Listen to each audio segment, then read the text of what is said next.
What's up, everybody? Welcome back. Just when we thought the country couldn't fall apart anymore, it started to fall apart a little more, which is pretty cool. It's me and Tim right now. Chris is tied up with something until maybe about 20 minutes from now. Hopefully, we'll see him on in a little bit.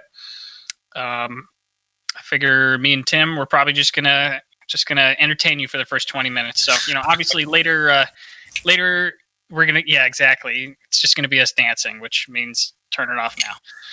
But later on, we're gonna talk everything that's been going on, all the stuff that you want to know about the impeachment that's going on, the all of the fallout from the Capitol riot and all that kind of stuff. And you're gonna get to hear me say I was wrong, which is really really rare. That's like it's a shiny Pokemon card. So it's rare that he says it. It's very unrare, super common that he's right.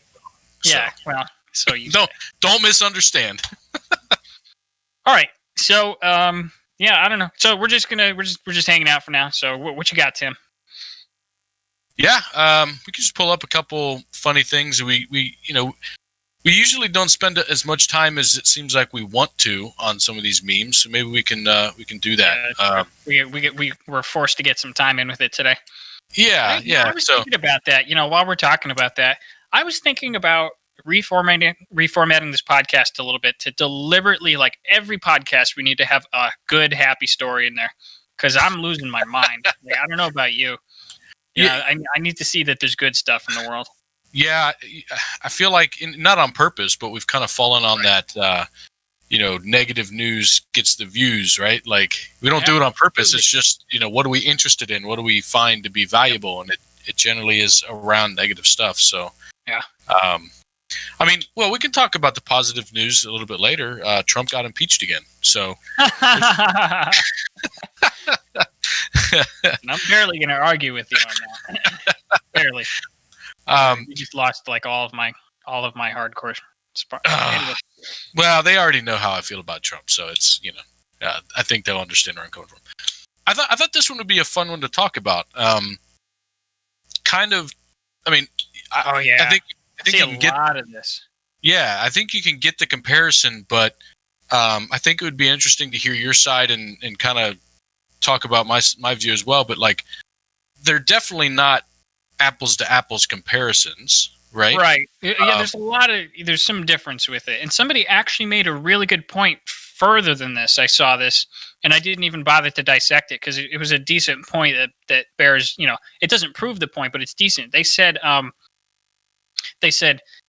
kicking Trump off of Twitter was him ban or violating terms of service. That's not even the case for it's not like the gay people violated the terms of service with the Christian bakery. Although technically, I guess you could say they have informal terms of service. I suppose it's just big. Yeah.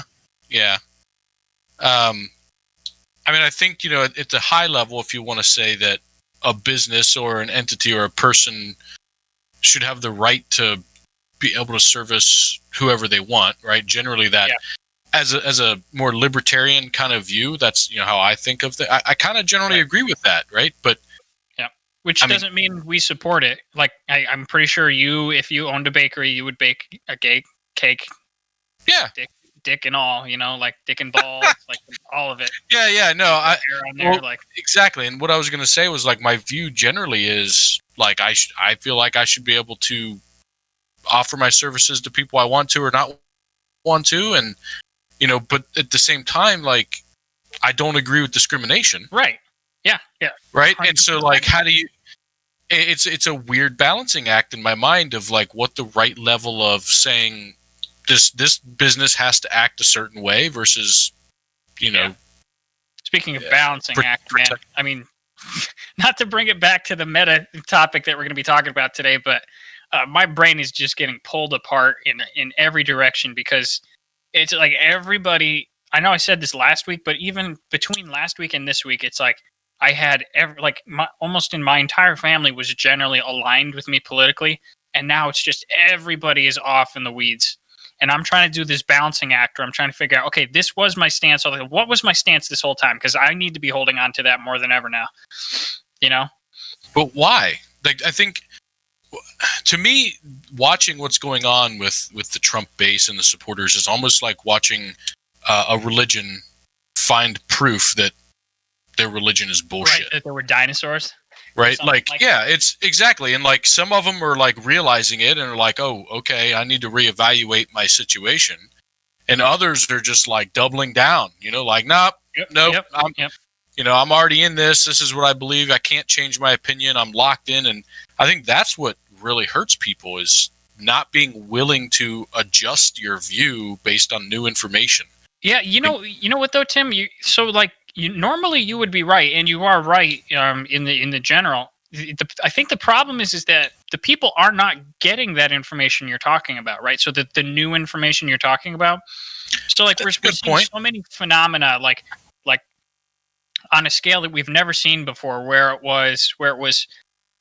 first of all the information was siloed, so you get a little bit of the information you don't like, right? Because the news is somewhat honest. They do put a lot of the facts in there, but they give you a little bit of the stuff you don't like, and then a lot of the stuff, a lot of the stuff you do like, and then you mentally ignore that little bit that you don't like. So all you're seeing is the stuff that you like, right? And you don't even remember that little stuff that you dislike.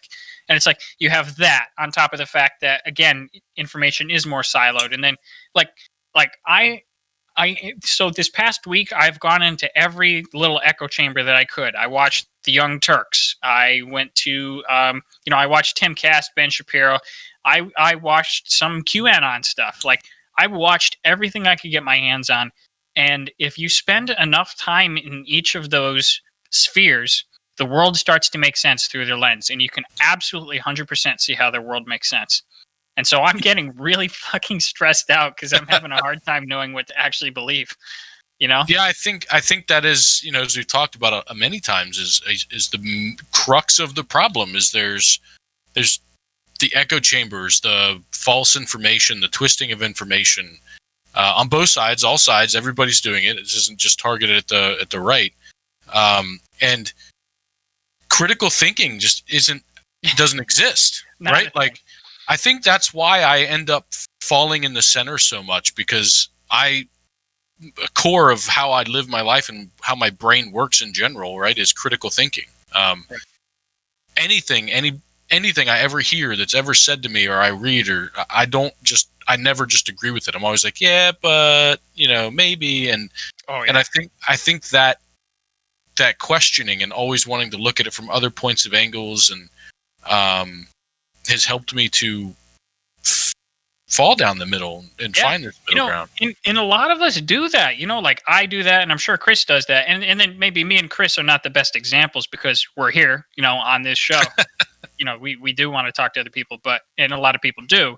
But like I think a lot of people do that, but they do that, tribally, right? So they'll when something in the New York Times comes out, they're just like, oh, that's liberal trash, and then they pick apart every little thing about it. It's kind of like if you watch a movie and it's like, it was a decent movie, but like, there was a raging feminist in it, so you hate it and you just pick it all apart or whatever it is. You know what I mean? Like something extraneous bothered you about the movie, so suddenly you can pick apart every little element of every little thing that didn't make sense, all the little plot holes, and like, but it was like, well, that was actually a decent movie. But like once you hate something, you just pick everything apart. It would be healthy if you did it to both sides, I guess was the point I was trying to make with this. But like, maybe I definitely may have to make an effort to do that, because I have my sources that I trust more than others and that fit my way of thinking or approaching things, and so I don't question them as hard. There's definitely truth to that, and but I've made an effort, especially since getting involved in politics over the last couple years, and specifically more since starting to do this podcast with you guys. I look at both sides.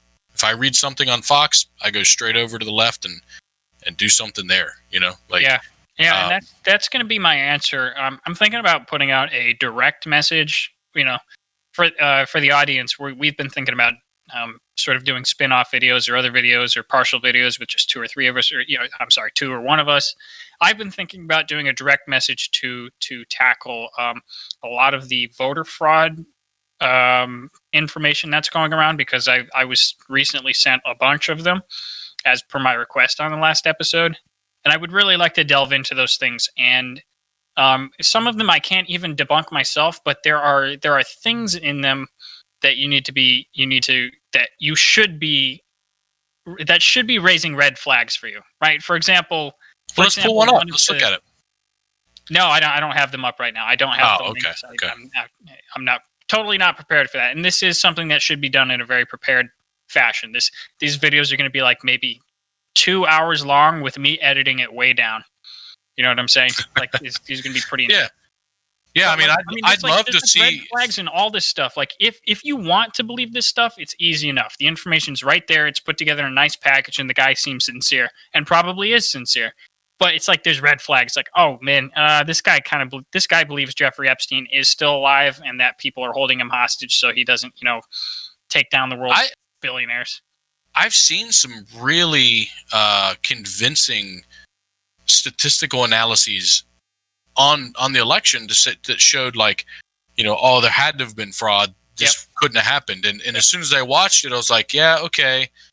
And so I searched for that and like reviews of it and stuff. And and it was the one specifically I'm thinking of. I don't remember the name of the video or the guy who did it, but he was like a PhD in statistics or something, like, or doctorate, or like you would imagine that would be a valid source to get your data. Yeah. And so I watched a few more videos on it, and it was from other PhDs, other statisticians, other mathematicians reviewing it, and all of them were like, yeah, he completely screwed up his work. Like he used a way of changing the data that doesn't tell the story that he was saying that it's. I think I watched the exact ones that you're talking about, and the doctor. I know we talked about this one before. At least in this case, the doctor actually came back and did a rebuttal. And I'm not saying he's right. I haven't seen it. Yeah. So it's ongoing. I don't think the guy's stupid, but and also like a lot of these things, it's like this isn't a guarantee, but if the guy who's insisting Trump won is a Republican. Chat said it was Dr. Shiva. He's right. That's the one I was thinking of. Yes, I think so. Yeah. So, but if the guy that is insisting Donald Trump won and the election was stolen is a Republican who was running in that race who also had it quote unquote stolen from him, you got to look real hard at that guy. I would be a lot more comfortable if there was a Democrat telling me that, yeah, well, I didn't want to find this, but statistically, look at this. Like, this is definitely. Yeah, and unfortunately, I feel like on both sides, I'm going to get rid of this thing while we're talking. On both sides, I think people are so hardlining party rather than character and honesty anymore, man. Like you can almost just say tribe because the right has splintered into just a bunch of different factions. Yeah, tribe isn't. I mean, fine, but it's still party-ish. Like, party. Like party's binary. It's either Republican or Democrat. But it's like there's it doesn't. It doesn't have to be binary. If we in the U.S. it is, but right now it might not be. Next election, who knows? If we live that long. Yeah. Most of the statistical analysis I've seen of the voter fraud stuff it all looks fairly normal. I mean, there's some abnormalities, but they all have reasonable explanations that I can see. And I don't know. Like, I 100% think there's some voter fraud. I don't think it was all Democrat. I think some was Democrat, some was Republican. Somebody voted for their mom, or somebody voted for their dad, or got 3 ballots in somehow, or whatever. Right? I think that these things happened on both sides, as they've happened in every single election. I don't think this.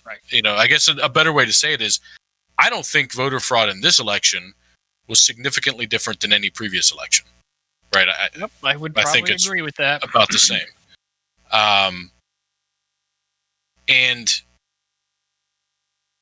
it's really listening to if you haven't listened to it, chat, I know you, I don't know if Nate, if you've had a chance to listen to the whole thing yet, but if you haven't listened to Trump's call to the Georgia Secretary of State yet, it's listening to the whole thing is telling of the state of his mind. Like he's just reaching and digging, and he was using he was stuck on the lady who got video camera. I was on video camera, I guess, grabbing a pack of ballots out from under a table and doing all this stuff. We talked about it last podcast, but listen, man. Like, look. So, like, a lot of this stuff. And again, I keep saying this. Listen, I mean, if you believe that there was voter fraud, I swear to God, I'm not looking down on you. I understand. Like, I've lived in the spheres. There's a lot of convincing stuff. A lot of it doesn't bear up to scrutiny. Some of it is very, very interesting, and a lot of it that we common folk have a really hard time. Like, if you don't have a PhD in statistics, you're gonna have a hard time debunking a lot of this stuff. I get it. There's it looks like there's, but like you have to step back and realize that a lot of the times, a lot of the stuff you're looking at, like the stuff that they're even trying to prove, is just like the smoke to the fire, right? So like for example. So, for example, finding an anomaly is smoke. Finding an anomaly is not that there was voter fraud, right? It's smoke, right, to the fire. It means that something might happen and it bears looking into. And I would agree with you, if you can find an anomaly that doesn't have a good explanation, it should be looked into. And these things are being looked into, right? And many of them have already been rejected in court. They have. And if you don't believe me, don't listen to the guy that you're listening to that says, "Oh, it wasn't rejected on the merits." That was a couple cases. Go look at those court cases. As long as it's a public filing, you have access to that. Don't listen to the person that you're trusting, right? Because this is very important stuff. This is very, very end of the democracy, end of the republic, important stuff. Well, right? there's another thing to be said on the point you made, right? And that is, I've seen a lot of people say, well, the case wasn't even rejected on the merits. It was rejected on the standing or on the basis or, whatever.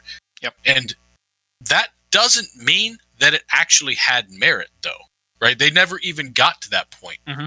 And I think that's an important thing, because people act like, well, it wasn't rejected on merit, but so that means it actually had merit. And it doesn't. They never even looked at it. It never got to that point. Well, so I understand their frustration, right? Because they live in a world where they believe that this thing has happened. And they were saying what I was saying really early on, which is, okay, there's a process. All this stuff is going to go through the courts, and we'll get to see in court if there's evidence for this stuff. And so they're frustrated because they were the party that was being reasonable and saying, well, yeah, I kind of believe it, but I'm not going to like revolt, because as long as this stuff goes through the court, it's fine, And then it didn't go through the court, right? Because they didn't have the correct standing and they weren't doing it right. By the way, you should take that as a hint as to how well their case was probably going to do if they didn't even get their standing correct. Well, in some cases it was, yeah, but I honestly believe if it had merit, as hard as the groups were trying to find voter fraud, that if they found something that had merit, they would have made sure to have also put it in front of a court in the right way so that the merit would have been reviewed. So the biggest example of the one that was thrown out based on no merit was the Texas suit to the Supreme Court about having votes from other states being rejected, right? And there was another one too. I think suing Pennsylvania about their election laws. But it was another state, right? What's that? One state suing another state, basically, right? Okay, so you're right. For the Supreme Court one, yes, the states didn't have the standing for that, right? Because saying that this state did something during the election that's going to affect me and I think they did it wrong, it opens up a precedent for a whole bunch of things, like suing California for having really crappy laws that are driving people to move in mass to Texas, right? There's a whole bunch of things that you could sue other states for if you say that Texas is allowed to do that. So, well, yeah, but even on top of that, it starts to remove the isolation of state laws, right? It now becomes a federal thing where the federal government's determining which laws are right or wrong for a state, and that really goes against what. For any state, Texas is the strongest believer in. To give those people credit, the idea is seductive in a way, because it's like, well, I mean, think about it. Let's go to and then inhabit the world of the person who genuinely believes in voter fraud. And so they think that these states aided and abetted voter fraud on a scale that lost Donald Trump the election, right? And it's like, okay, so my state of Texas now has to suffer because you allowed a fraudulent election to get the other guy into office. Like, I understand their mindset. I totally get it, but I mean, as it turns out, I mean, there's just no legal framework for that. I'm somewhat sympathetic if you were right, I suppose, but there's no legal framework. It was bound to fail. That's that is just part of what happens when you have a union of states. Like, well, I mean, hopefully not. Regardless, so, like, I'm putting you in their the frame of particular mind where, like, no, let's I get it. pretend that actually happened. Like, no, think I about it. 100% understand it. I get it. Even on a smaller scale, right? Like the fact that my community has decided that this is a law for my community, I get mad that I can't do something, right? Like, why should I understand it 100%, but at the same note, like, even so, I know they were their case was about these states doing something that was illegal in those states, right? Pennsylvania broke Pennsylvania law and thus has affected us negatively. But I mean, it's not that much farther to say, well, Pennsylvania did something I don't like that has affected me negatively. Right. Like, exactly, and that's absolutely part of the problem. So yeah, sympathetic as I may be, I mean, that's that's no way to run a country, people. Yeah, and I don't recall the exact numbers anymore, but I believe Biden still would have won had he lost either Pennsylvania or Georgia, or right. Yeah. And so he needed like Pennsylvania, Georgia, Nevada. Yeah, Pennsylvania, Georgia, and New Mexico, I think, and then he would have gotten it. And he lost all three of those, plus 2 more. But that would have been the combination. Right, and so to like start thinking that there is nationwide voter fraud on a scale that flips multiple states is driving this level of belief that that's really happening. And then to think that just going back, several elections when Al Gore lost by 500 votes in one state. Yeah. Right? Like, how is that how is that not the one that blew up? Like a very minor amount of voter fraud could have flipped that state. Different times, man. Different times. Yeah, it just you saw the graph. Like, the parties were practically the same back then. I used to think the left was real stupid for saying that the centrist Democrats are just like Republicans. And I mean, back then they was like the freaking same party, man. Yeah. Yeah, it's Chat's been posting a couple things.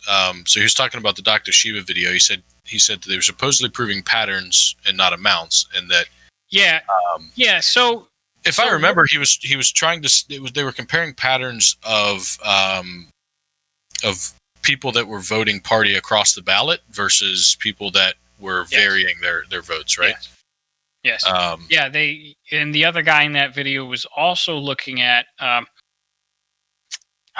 he was looking at ratios of votes received before and after the dumps. He was alleging that it looked like the candidates were both receiving exact ratios of votes, like 5 to every 4 or something like that. They were also, I think the initial guy was also alleging that there was a ratio of Republicans' votes counting for exactly 2/3 and Democrats' votes for counting exactly 1.2, so 1 1/5. Like I say, that's interesting stuff.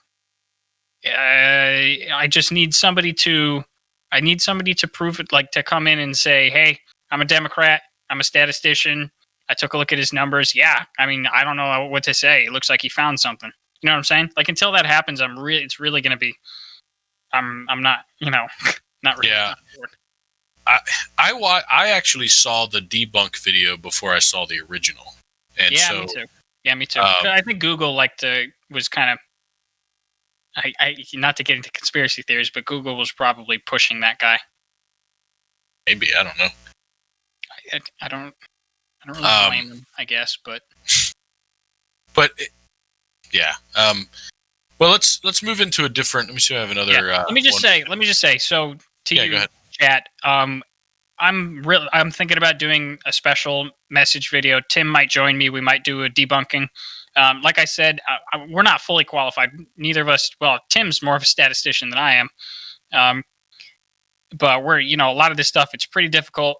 But what we're going to do is do a sort of a meta-analysis, probably not on the merits itself, but like looking at the people, looking at the situations, looking at what this would even prove if it was true, all that kind of stuff. And we'll talk about why this is or isn't relevant or might not be relevant. So I think we can look at the merits too, unless it's extremely deep in statistics. But for the most part, everything I can handle, I can do. So cool. Yeah. So be expecting that from us.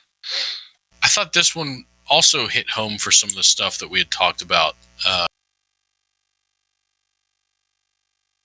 Give chat and you a second to read it there.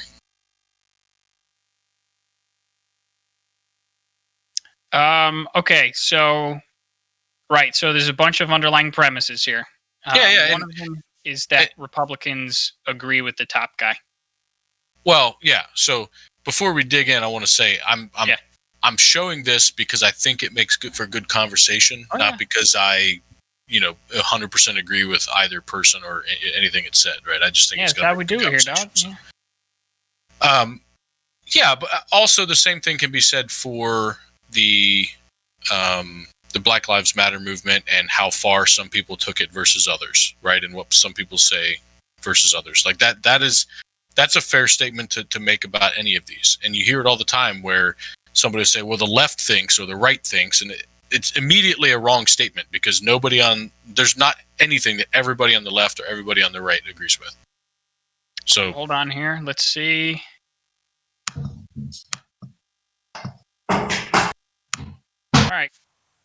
All right, ladies and gentlemen, we have Chris here. Chris, you're unmuted. Should I have done that? I didn't read this text. Oh, you're fine. I'm just hopping onto Ninja. Thanks for bearing with me as I just through the craziness of life and work. It's all right. We did some preliminary talks. We talked about conspiracy theories. We talked about some of the election fraud stuff that's still going around, and I was talking about how I want to address some of it in depth, maybe in another video. Awesome. Talking about a bunch of stuff, and then now we're talking about. Let's keep talking about this while he gets set up. So I don't know, Chris. I don't know if you can see it or not, but if not, then when you read it, give a chance to chime in. But for me, like I know I get the point that they're trying to make. Throughout a lot of the Black Lives Matter movement and all the things that happened this year, from the police killing the few people that really blew up and drove a lot of the riots and things that happened, you heard it a lot from the right, not all of the right, but some portion of the right, and saying like, well, it's their own.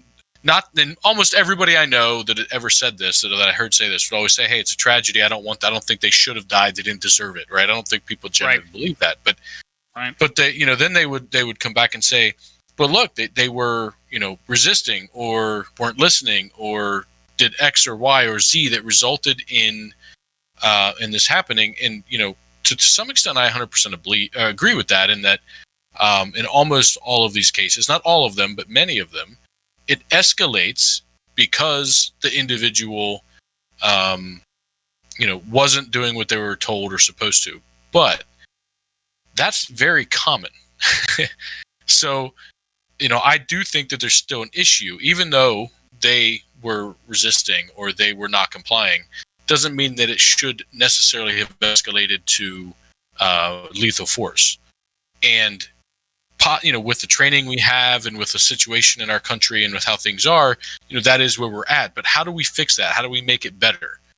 How do we reduce the amount of lethal force that ends up having to be used in unnecessary situations in a lot of cases? Right. And we've talked about this. I remember, yeah. Chris, I forget after which particular, might have been Jacob Blake. After the Jacob Blake shooting, we sort of did a deep dive where we talked about that. about.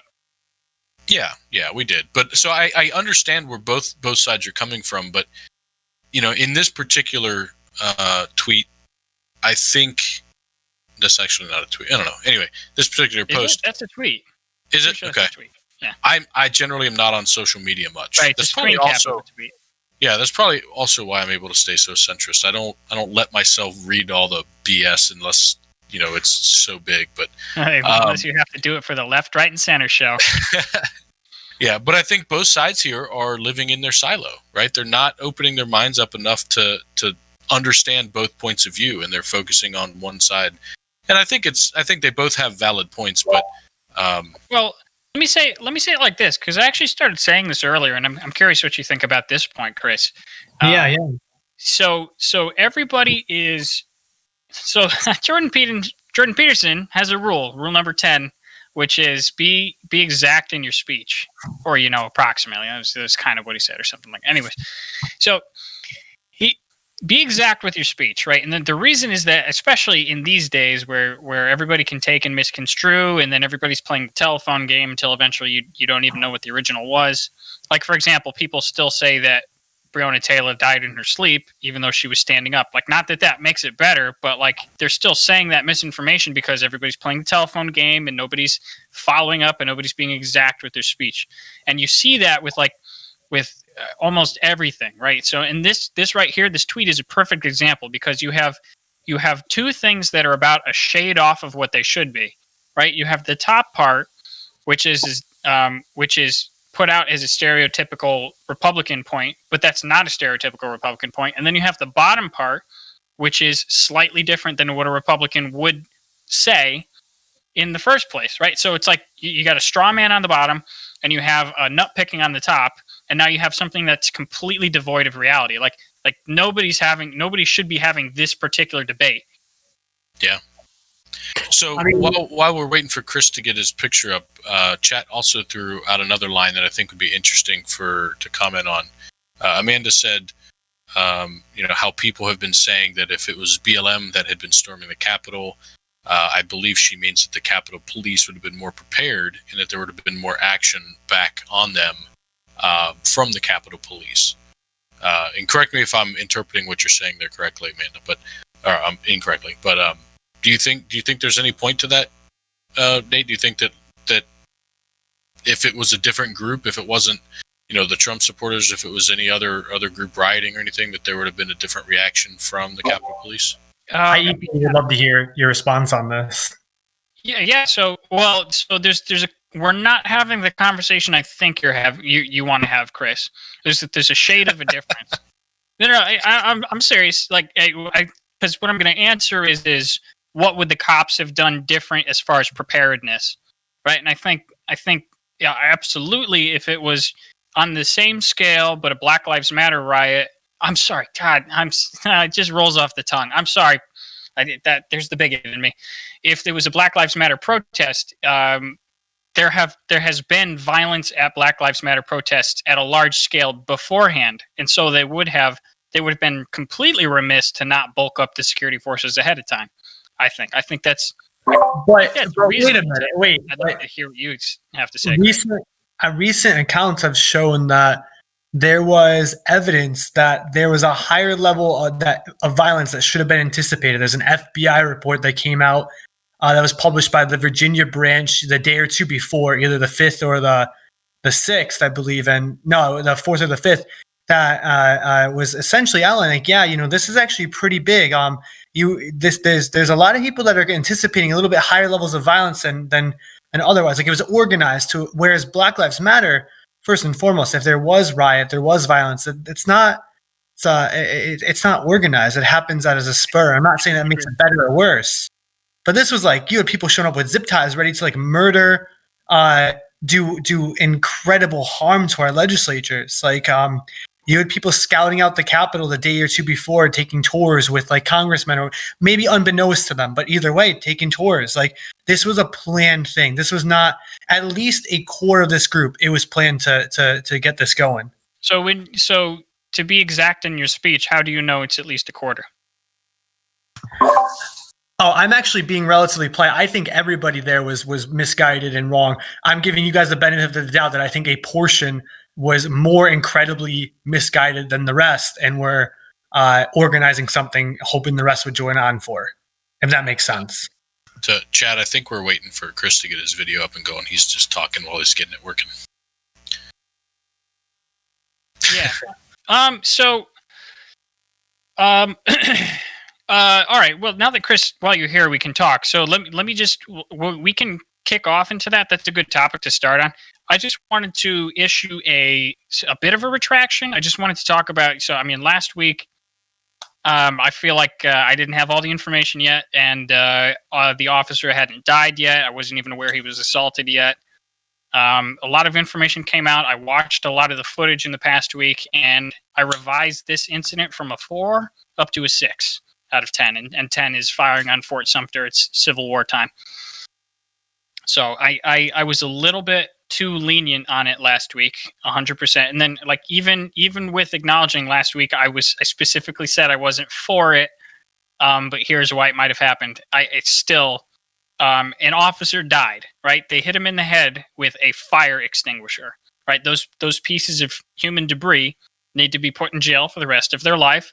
The people around them that didn't stop them, I hope they go to jail for a very, very long time. And that's all I have to say about them. But so let me just spin it off into the conversation we were just talking about. Even then, I genuinely, watching all of this footage, Chris, I did not see a lot of violent people. I saw the people at the very front, which is probably like 1% of the crowd. I'm not saying more of them wouldn't have been, but only 1%. Like, it was a massive rally. A lot of the people didn't even make it onto the White House, let alone into the building, right? Let alone clashing with cops. I like, at most, I could say there was, like, if I were to put a high estimate, a very high estimate, I would say maybe 1,000 people are culpable for violence against the cops and trespassing the Capitol. Yeah, that's pretty high. I think, because really high. I think based maybe on 500 or 300. It's probably closer to the 300 to 500 range. I think you're right. If you, I'm not sure if you listened to it, but I mentioned it earlier before we went live that the FBI and the Justice Department, I can't remember the position of the guy, but the U.S. Attorney. Anyway, they did a press conference, and they were talking about numbers, and so they have issued, I think, in the range of 70 or 80 charges so far. They have identified like 130 to 160 people that they're likely are going to get charged. Yep. And in that, he said that, they're expecting that there's going to be several hundred more. So it didn't sound like it was going to be getting in the thousands, right? It should be in the hundreds. That's a good point. So I'm looking at it now. So they've charged 7, as of this article, they had charged 70 and identified 170. And then his quote exactly says, these arrest figures are expected to increase into the hundreds, if not exponentially. So hard to say. Huh? Right.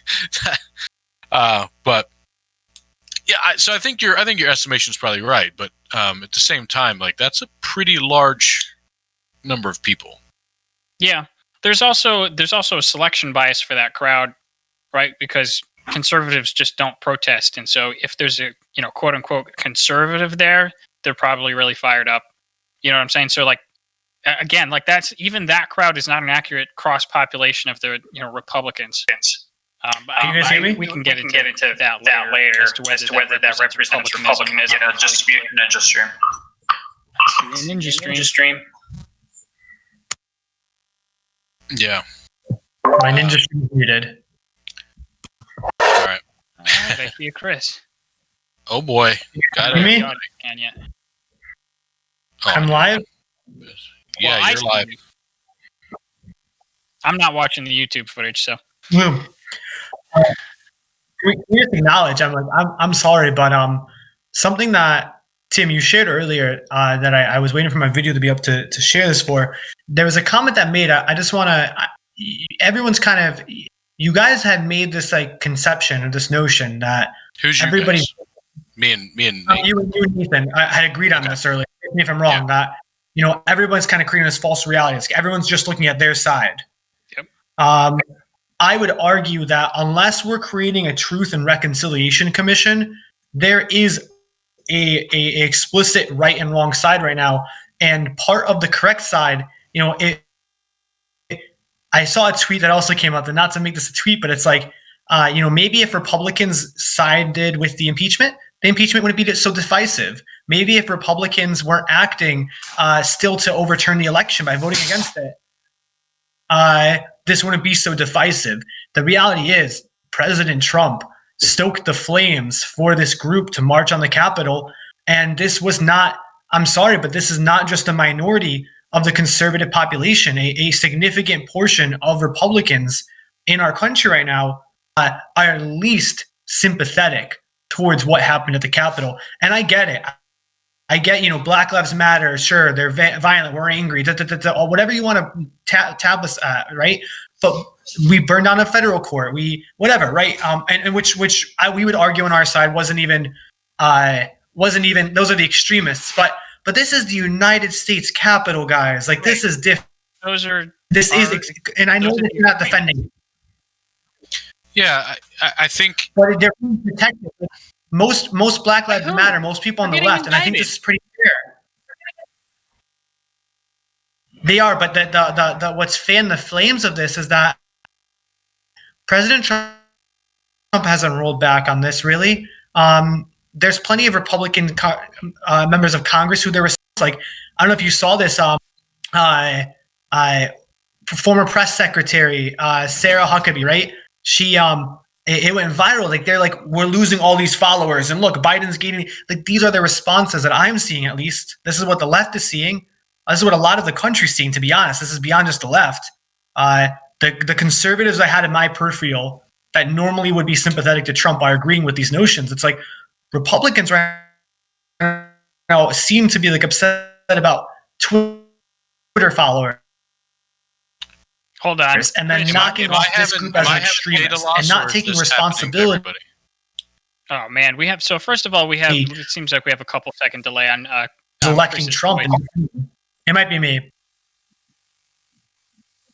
Interesting. Chris, can you Ethernet in? Are you in a location where you can do that? No, I'm not. Okay. All right.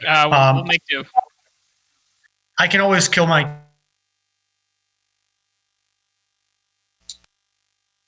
Did his audio just camera off? That would help go away. Out for a second, or the connection a little bit better. It's delaying his voice. For me, it just disappears. No, if you listen, his sentences are actually complete. They're just. Is it better? Gotcha. Yeah, it is better. It is. Maybe I'll just rock without the camera when I'm talking. Just I realize it's good. We'll just do voices as the Chris. Oh God, Chris is the voice in the sky for this episode. Hey guys. Yeah. So, I mean, kind of to the point that Chris is making, I agree that it's the Capitol, and storming the Capitol is a much bigger deal than I think what was happening with the BLM riots. But at the same time, it's the extremes on both sides. Like, most of those riots were generally peaceful. Most of the people that were there were generally peaceful. And some people took it to the extreme. Now, this was a group of people that took it to the extreme, but it's also not a fair representation of the Republican Party. Right. And so, Chris, my thing to you, to all the liberal viewers is that, like, be careful of these incendiary titles that are going around. Like, it seems so. I mean, temperature is really high right now, and it seems very few people care to be careful with their rhetoric anymore. Nobody's being careful. If Republicans, I hope this doesn't sound too pointed, but if Republicans want to truly show, and this is coming from Mitch McConnell too. Mitch McConnell didn't say this, but like, the fact that he's open to voting for impeachment should speak to the whole party. If you guys truly, and I'm saying, not saying you guys as a Nate or Tim, or I'm saying, and I'm saying this empathetically. So please, I'm not trying to be incendiary with this, but generally, if Republicans want to be seen as not the extremists in this case, then they need to impeach President Trump. Like, he needs to be impeached. Like, Okay, it is. But that's not going to happen. But it's There's not possible. enough time to do that. But when we look at it, when you There is, but it's not going to happen. When you guys say to us, when Republicans say to us that it's a small minority of the party, we just can't buy it, because over 100 members of Congress, after this occurred, after the riots, 146 members still voted to try to overturn the election between the House and the Senate. So again, hold on, I want to ask you something before we go down that road now. Now, confirm for me, Chris, because you probably, or Nate, but I know Chris would know this for sure. For the U.S. to declare war, it takes an act of Congress. Is that correct? Yes, technically. It's not always followed, right. But technically. Yeah. Right, but to technically declare war, it takes an act of Congress. Yes. Yeah. If, let's say, Russia, China, it doesn't matter the country, launched a missile and sunk one of our aircraft carriers, do you think that Congress could get together within a week's time frame to officially declare war?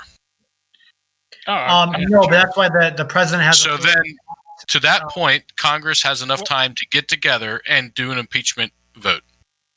No, right? It's I different. think it's apples and oranges. It is apples and oranges.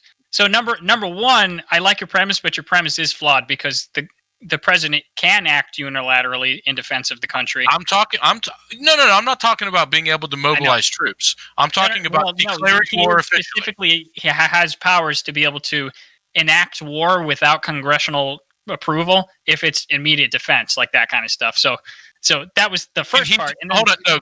Okay, so to clarify that, can he declare war, or can he just act use military force? I don't think he can declare attack war. a country in a formal declaration of war without Congress, right? I understand that he can defend us immediately. That wasn't the question. To be fair, actually, probably, yeah, they could, because in World War II, I just looked it up, we declared war on December 11th of 1941, pretty much right after Pearl Harbor. So yeah, we could declare war pretty fast if we want to.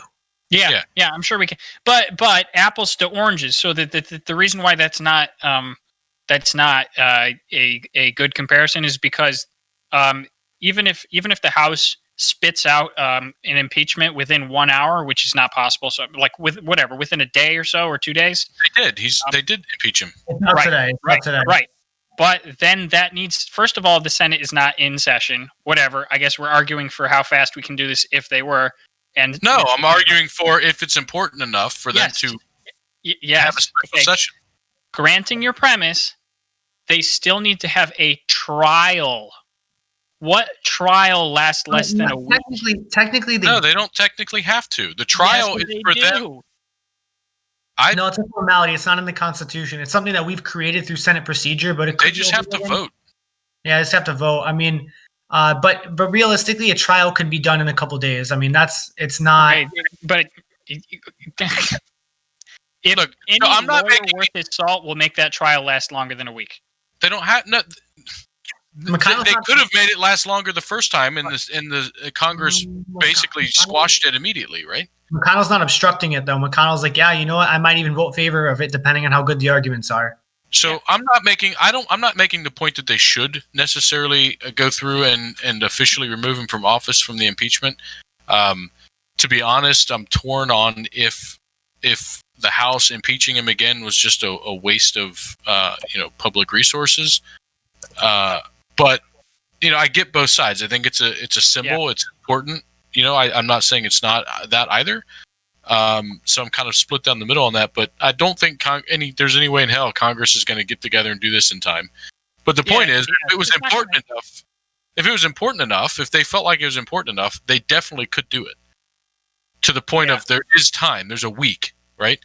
But is it worth? And what's the point? To do it? What's the point too? I want to hear what you want to say about this. Yeah. So Chris, I am actually. So before you answer that, I would not make the decision myself and I probably wouldn't vote in favor of impeachment, but I'm not all fired geared up against this. You know what I'm saying? Like I understand where you guys are coming from. I get it.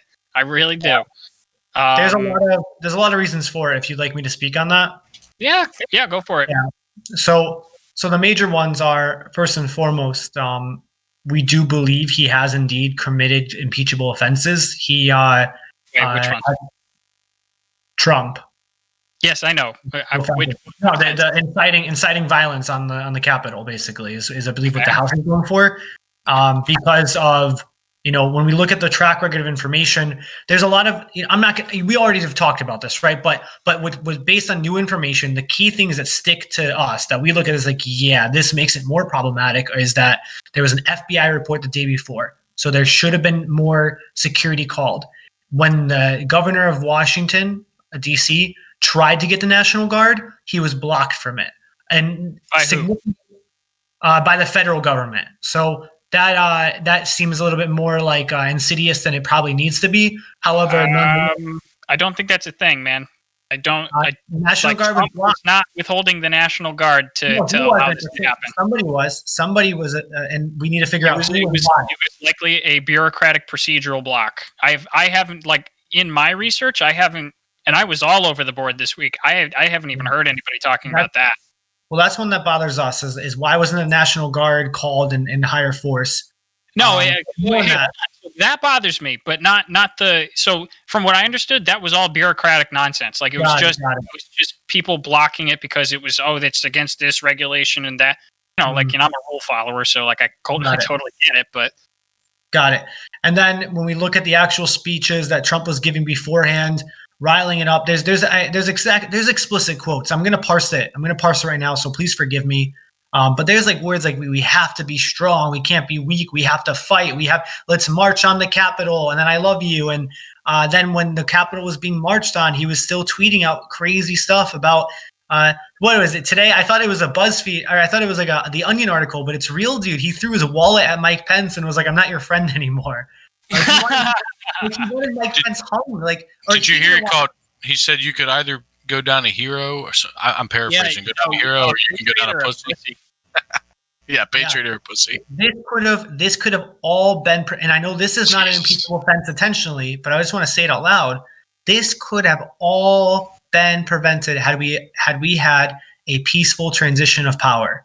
But with that said, the reasons for an impeachment is that first and foremost, because he's committed impeachable offenses, it blocks him from receiving the benefits of the presidency, which are significant. $1 million a year of travel, his full $400,000 of funding, of pension salary, other Secret Service benefits, presidential library. Maybe not. Hold on. Does the Senate have to convene on this for that to happen, or is that already the case? Automatic, built in. It's built into a leaving president. All presidents get a pretty good package for a life. But no. I'm of him not getting that. Oh no! If he's impeached, it's gone. Yeah. But he was already impeached. No. It has to go through the Senate. The Senate voted no-ish last time, so it didn't go through. Gotcha. But even after he leaves the House, it's important for the Senate to review this. Then no, it's not important. It is the next step. The Senate then has to. The Senate.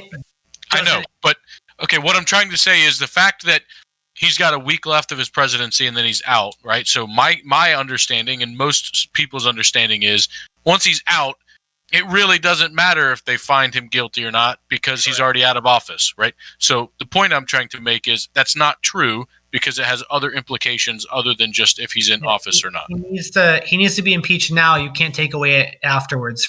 There's never been a precedent for it, at least. I mean, the way the law is written, a lot of people think it can be, but the law is written primarily to remove a president from office. The other stuff is the follow-on conditions from that. So if it doesn't happen in this term, it's not supposed to. Okay. For what it's worth, there's when you look up, I was reading a pretty in-depth article yesterday by the Times, reviewing really, really in-depth. It's a book level article. So, if you're going to read it, be prepared for a 20, 30-minute read. Trump is actually in a really bad financial position, even aside from coronavirus. So before coronavirus, he had about $400 million in debt that actually becomes, it needs to be collected as of 2021 from Deutsche Bank. And before the coronavirus, his businesses were actually not doing too good based on public filing records. And now with coronavirus, it's done a lot worse. Because of this, there's been as in the Capitol, there's been some serious financial repercussions for him, which is probably, I guess for those, Nate, on your side of the aisle that don't want to impeach him but want consequences, it's pretty serious. Like he's been, major banks have turned against him. Major credit agencies have turned against him, meaning that if he wanted to refinance that $400 million, well, he can't. And that's pretty serious because as we've talked about, it's not that Jeff Bezos has $1 trillion. It's that he has stock and he has other he has assets. Yeah, it's not that Trump has billions of dollars in cash. He has billions of dollars in assets and revenues and debt balances and whatnot. So it's more complicated than that. So impeachment would further complicate Trump's life post-impeachment. But more than anything, and I know I've said this in the past, but I really want to hone in on this. Symbolism is everything. It is literally everything. Symbolism is about our advertisements, where we go to school, where we go to college, how we dress. Like the reality is we live in a culture where symbolism kind of matters. It shouldn't, right? It shouldn't, but it does. That's how humans are. Saying it shouldn't is pointless. You're right. We are symbolic creatures. For Republicans to heal, for us to perceive, for you guys to maintain your moderates at the end of the day, for you to maintain your moderate voting base, if you guys want to, maintain future presidencies and whatnot, you got to impeach. I would even go as far as to say that I bet McConnell is going to vote for impeachment, even if he knows impeachment's going to lose, just so he can save some skin and be like, yeah, well, I voted for impeachment. But people are not liking Ted Cruz. They're not liking Senator Hawley. I think most people don't, and I could be wrong, but I generally, if I'm in the middle, I think I align with a lot of people in what they know. I didn't actually give a shit if he got impeached. I was happy that the House impeached him. I thought that could go through quickly. I had no expectation, and I have no increased negativity towards any particular politicians because it doesn't go through the Senate. Because my belief was it doesn't matter, right? He's out of the office in a week anyway. If let's say they can impeach him on the 19th, right? So now Mike Pence become president for a day. Like to me, that didn't matter, right? Wait, would that make him 46 and then Biden would be 47? Yeah, Biden would be 47. It would screw up all the Biden 46 hats everywhere. Think about that, all the merchandise that needs to get recalled. Let's do it. Let's do it for that. Overnight, all your Biden 46 stuff would become worth millions. Yeah, we find out that the entire economy was propped up on all the Biden 46 paraphernalia, and then we go into a great recession because all of it gets scrapped. Oh man, dude, you want to talk about paraphernalia? There were, I think I've told you guys before. I live in an area that calls itself Trump County or Trump Country, kind of area, and kind of more rural in this where I live. But dude, there were. It was like you were at a NFL game or something. There were just stands along the road all the way down the main drag with Trump paraphernalia everywhere. And they just poofed overnight after the election, man. I don't know what they did with all their stuff. Dude, I'm so worried about future insurrections, man. I'm so worried about there's marches on every Capitol, and some of them, sure, most will probably be all right and just kind of annoying with people wearing their Trump banners, but some of them are going to get violent, dude. So at least one. It's just how it's going to happen. And if we impeach Trump, it is a clear message to those extremists that we're not tolerating this anymore. Look, we'll be the conservative party. We'll be the party of taxes or no taxes or whatever you guys want to do, but so chat had an interesting point. Yeah, sure. So we were talking about the benefits that you get as president post presidency, and so we were talking about Pence becoming president for a day, and they said so Pence would get all the benefits then for just doing a day worth of nothing. You know what? I think he already has a pension for being vice president. I'm sure, but. Sure. Yeah. Like that. You guys like Pence. He's subservient, but you guys like him. Hey, I was actually going to talk about how I sort of admire his conduct in the last couple of days, but that's later on. We can get to that. I respect him. He gained some respect from me for for standing up to President Trump. Right. Also, I know we're going to get to it, but imagine, like, really, I feel for him. It must have been so terrifying on the day. I don't know Like, if we actually, I feel like we dude, they talked wanted about to this kill him. last week, but Yeah, they wanted to actually kill Pence, like, yeah, I know. Look, so Why? which is weird because it's like, why are you? And then Oh, also- because he refused to reject the yeah, vote. he sent a letter before the march even got there that he was not going to overturn it. yeah, It's like- so they have use for him. I just like just for your mental health, Chris, and for the rest of the world's mental health, like you got to remember, like you got to be careful. You have to be very careful about the scale of what you're saying, right? And when you say they wanted to kill Mike Pence, you're talking like max 50 of the nuts in the crowd, maximum. Like So the scale of it is like you got like first of all, there's a selection bias, and what I mean by that, for those in the audience who don't know, this crowd was avid populist people who were angry and thought the election was turned over. There's a selection bias. Then you get all of those people together, and there were only, again, maximum out of the whole country, 300 to 500 at maximum who are getting sentenced for this, right? And then like 50 of those people were actually violent. You know what I'm saying? The scale of this is not as big as you think that it is. I can I'm not saying it's a good thing. I can empathize with that. I think my fears come from the fact that, so let's look at it this way. Sorry for the noise, but let's look at it this way. When wrong, let's just presume like, okay, so that same logic, apply that to Antifa, Black Lives Matter for 2 seconds. Say, okay, most people are peaceful. 300, 400, 500 max are really extremist, or there's people coming and doing these protests and riots that are only there to cause havoc. And, because of selection bias, we see that it just happens to be that the extreme portion of the normal distribution all exists in this one space, right? Are you bearing with me? Yes. So what's the selection bias there? Just saying, okay, look, all of Black Lives Matter is extreme, whatever, because of this. That's okay. They're fired up about racial injustice. Yeah. So they select. So okay. So they'll select. Right? So the people like you who are a little bit more realistic about it, you've already selected yourself out of it because like you're not going to them anymore because the ones that do exist are in Portland and they're still violent. Yeah, so like you're not going to those because you've selected out. I'm not going to burn a CVS, but some people on the right might assume that everybody on the left wants to burn a CVS, right? Well, so bear with me. Yep. At least, and this is where my true fear comes in, and this is why I'm so concerned about this whole thing. At least we do not pass legislation like affirming those people. The most that you get from us is us saying like, let's change some gender laws, or let's start writing people in like non-gendered terms in laws, right? That's the most you get from my side in Congress. Right, but those are important things. They are, and I'm not dismissing it. And there's genuine debate that exists around it. Yep. There's not genuine debate that exists around overturning an election in 140. And I know I keep saying this, but it's really terrifying. It's like these people's actions, these extremist actions, are at least partially endorsed or brought upon by the actual party itself voting to make them believe that what they're doing is right. 146 members voted in favor of overturning an election.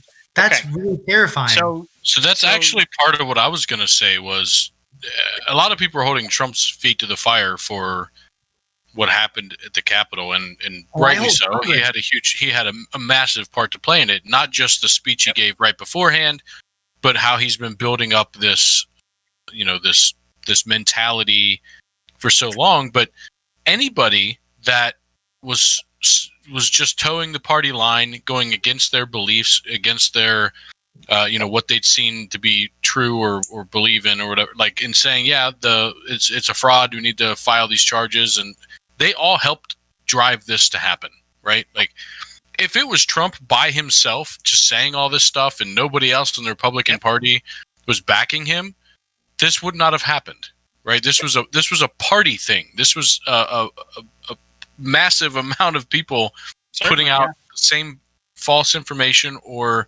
backing, I don't know how to say it in a different way, but like driving this to happen.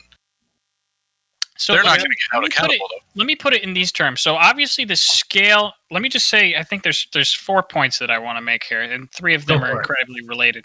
So one of them is that this although the scale of this voting is unprecedented, this voting to not certify the election or whatever it is, to not accept the votes, is precedented, right? And there were Democrats that cast this particular vote in 2004, and they're not unpatriotic. What they did was they did it to raise a point.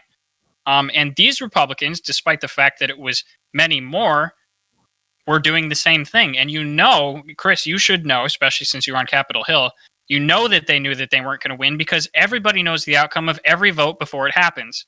So They weren't trying to overturn. They were trying to make a statement. Now, I happen to disagree with that statement. I think it was politically cynical and they shouldn't have done it, and it was based on misinformation. We can agree on all that, but it doesn't make them insurrectionists. It doesn't make them people who should be kicked out of Congress. It makes them jackasses. That's it. I think it's a little bit responsible. Because what? Hold on. So let me go on. Let me go into my second point because it rolls right into this.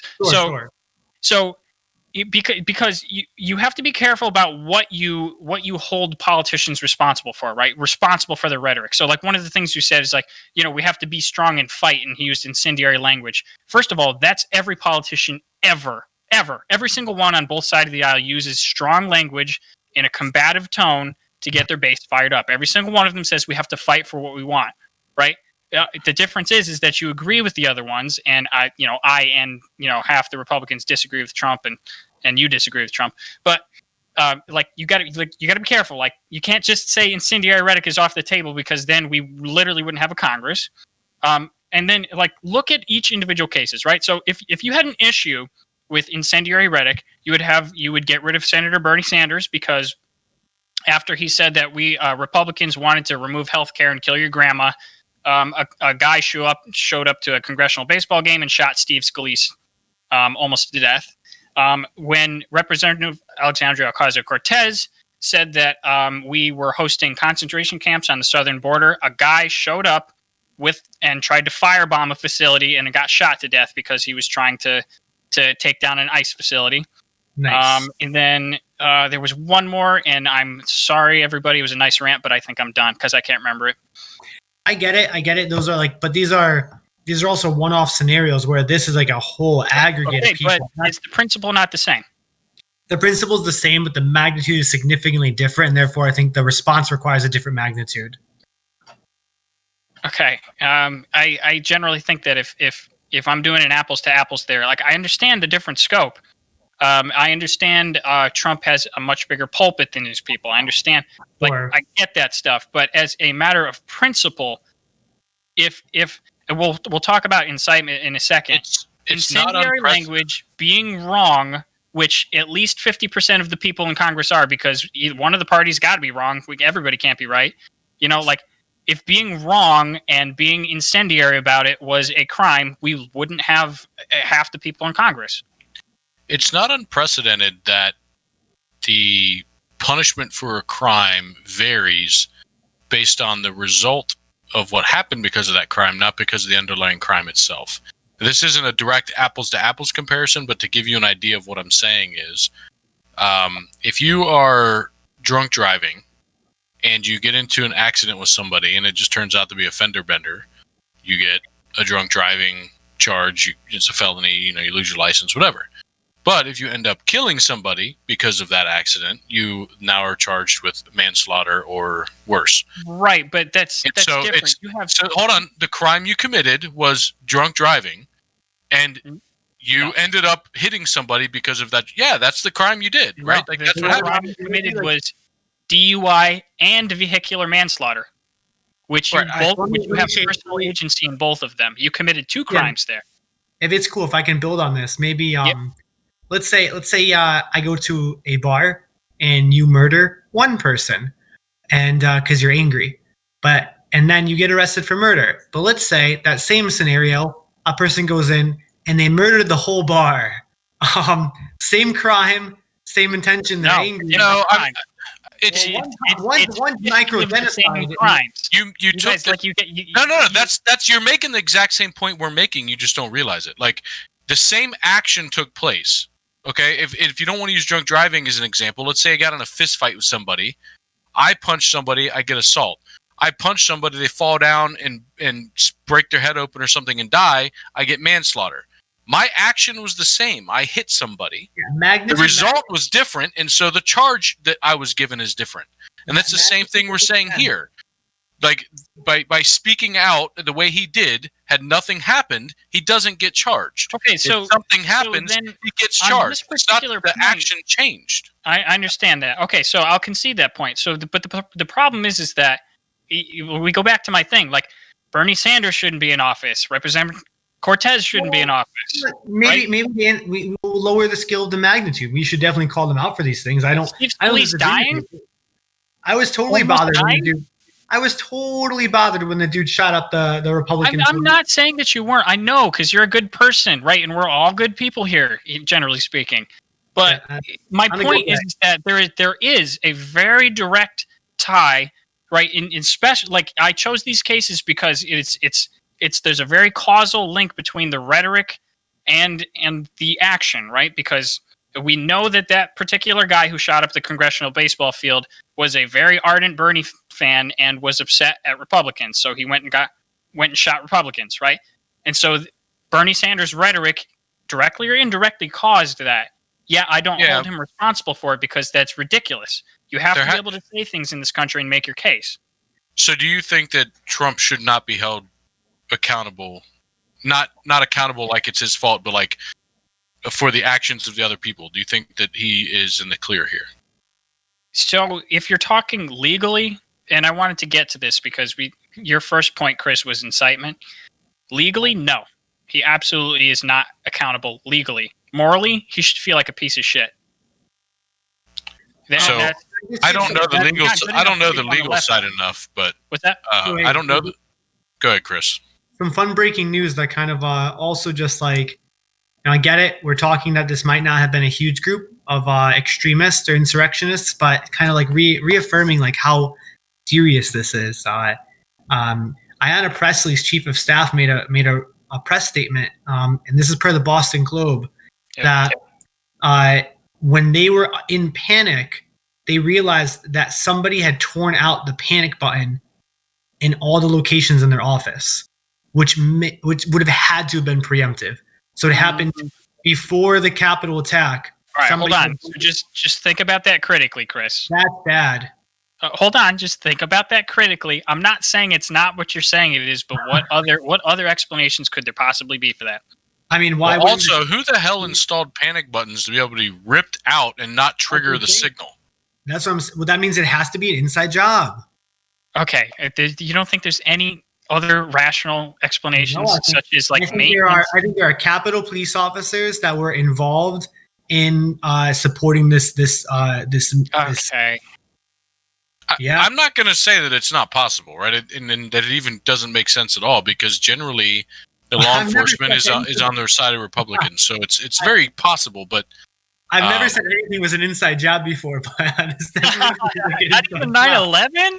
I feel like, bro, are you an American? I mean, but there was also pictures of like police officers taking photos with there's that one picture. I'm like, wait, is this real? So I'm not saying, no, granted, I just want to say like that officer that died. There's two officers that died, not Officer Sicknick, but the second one that died. Yes, he committed suicide. Yeah, he was the person who ran my training when I was an intern. Like he ran our Capitol. Yeah, he ran our. I was like, no way. He was our Capitol. He came into Klobuchar's office to run our like kind of security training. Like what happens if you get breached, all that type of stuff. He's a really good dude, man. So I'm not here to like. I actually hold. Why does anyone know why he committed suicide? I just think the whole freaking thing. Well, there's a couple officers that. There's one that. Hang on. I'll pull it up. There was one that I was like. I remember showing it to my fiance Carolyn. I was like, wow, I remember this dude.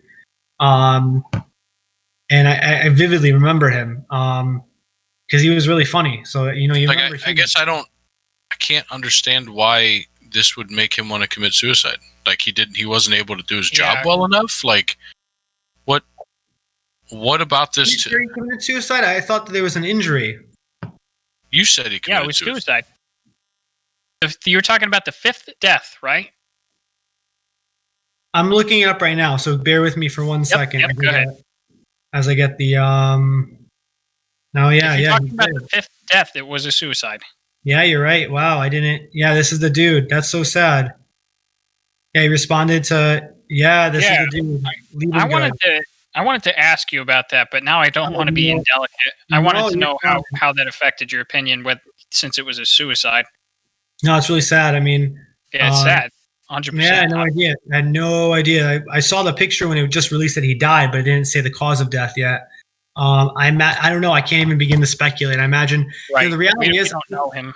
So no, I mean, we had a training with them, but I mean, these people really love their job for the most part. Like being a Capitol police officer is like really prestigious. I mean, it's a good job, it pays well, but it's like, damn, like you're protecting senators, and it's also not like a military job. Like not everyone has a gun. It's like kind of like a civil police officer job. Like they're not decked out. They're like. Right. And the Capitol's a really sacred place, dude. It's like a museum. It's like a second home. One of them was armed. Yeah, so maybe just the whole thing was overwhelming, triggering. I can't even. I don't know. But I mean, Chat made a good point in saying that suicide isn't generally a rational decision. So well, that's true, right? And it's like I absolutely feel zero inclination to get political and say, oh no, it probably wasn't because like I don't even want to touch it. Like I hope. No, I hope the family's okay. Like, it's obviously, but I'm sure a bit of a stretch to say that it probably wasn't related to the riots. I know, probably not, but I do want to say, like, I'm pretty confident that like there's some officers or some type of staffers can have been, there's thousands and thousands of people who in some way work in the Capitol. Who's to say that 30 of them, 10 of them didn't plan some type of like more accomplices in an insurrection? It'll come out. I mean, they're investigating everything. Like, it's pretty clear that this wasn't just a group of people that were at a rally, got incited up and riled up by Trump, and then went and did this, right? No, I think some of the people were that. I think, but there were definitely people that were prepared for this. I mean. Dude had multiple pipe bombs and like 12 Molotov cocktails, and there's some people that were driving to do this. Well, like, look, so I mean that's the press conference that you were going to bring up, Tim. He made an interesting quote. I forget who he was now. It's something of something, as they always are. But he said that the charges that they're considering range everything from from trespassing, right? Because not everybody in the Capitol was violent. I would say probably most of them weren't. Most of them, it's like once the door gets breached and you see an open door, you're like, all right, time to go in and smoke weed in the rotunda. Yeah. It was a U.S. attorney. Like there were like dudes in there, like Zip Tie Guy. Zip Tie Guy brought his mom in there. Like, you know what I'm saying? Like I honestly don't know what to think about these clowns, except they just ruined the Republican Party for the next 4 years. Unfortunately. So let's talk about all right. So Chris, so the things that you said that he was getting impeached for, I want to talk about that, right? So I already made a point about the strong rhetoric thing, right? All the politicians make strong rhetoric. Hey, real quick, I gotta. Yeah, I was going to say I want to see what Tim's laughing at. Well, Chat said, what about the guy that stole the podium and put it on eBay? So I just figured I'd pull this up. Well, I didn't know he put it on eBay. That's actually great. That's pretty impressive. And also, he's not eating any food in prison because it's not organic. No, wrong guy. Viking guy's not eating food. Oh, Viking guy's the organic dude. Yeah. Yeah, Viking guy. The reality is something was inside, and you had a lot of people that did. But Chris, I would say that you have exactly as much evidence for that as the Republicans who were trying to save face by saying that Antifa was the one that was doing an inside job on this. You have the exact amount of evidence. Sure, but I think I'm interpreting it a little bit better. You just disagree with the assertion. I feel like that's 100% your bias coming through. Sure, probably. But there's some scary look, stuff. Look, man, look, I'm not ragging on you. Like, if you have stories that indicate that, like, I'm down, man. Show Well, them I to me. think Like, dude, the panic button's being taken out. That's pretty. That's pretty alarming. That's one thing. I look. So number one, that's got to be. So that's like earlier I was talking about conspiracy theories and things that you need to do. So number one, that's not the actual conspiracy. That's smoke to the possible fire that might then be a conspiracy, Yep, right? You're So, right. like, You're right. right. So you got to follow it down the chain, and like, man, I'm here for it. I love conspiracy theories. You know, let's figure it out. And I'm sure if it's something legitimate, especially for press secretary put that out, it's going to be investigated, and I'm down for it. I'm excited to find out what happens with that. Because any piece of shit that wants to do an inside job on the Capitol deserves to go to prison for the rest of their life, or firing squad. You know? Yeah, I'll do the firing squad. I'm down. Getting my permit here in a month or so. Anyways, Nice. all right. I gotta get mine. So I wanted to talk about the impeachment thing real quick. So we talked about two the peaches. rhetoric. I have 2 peaches. Double 2 peaches, everybody. It's 2 peaches.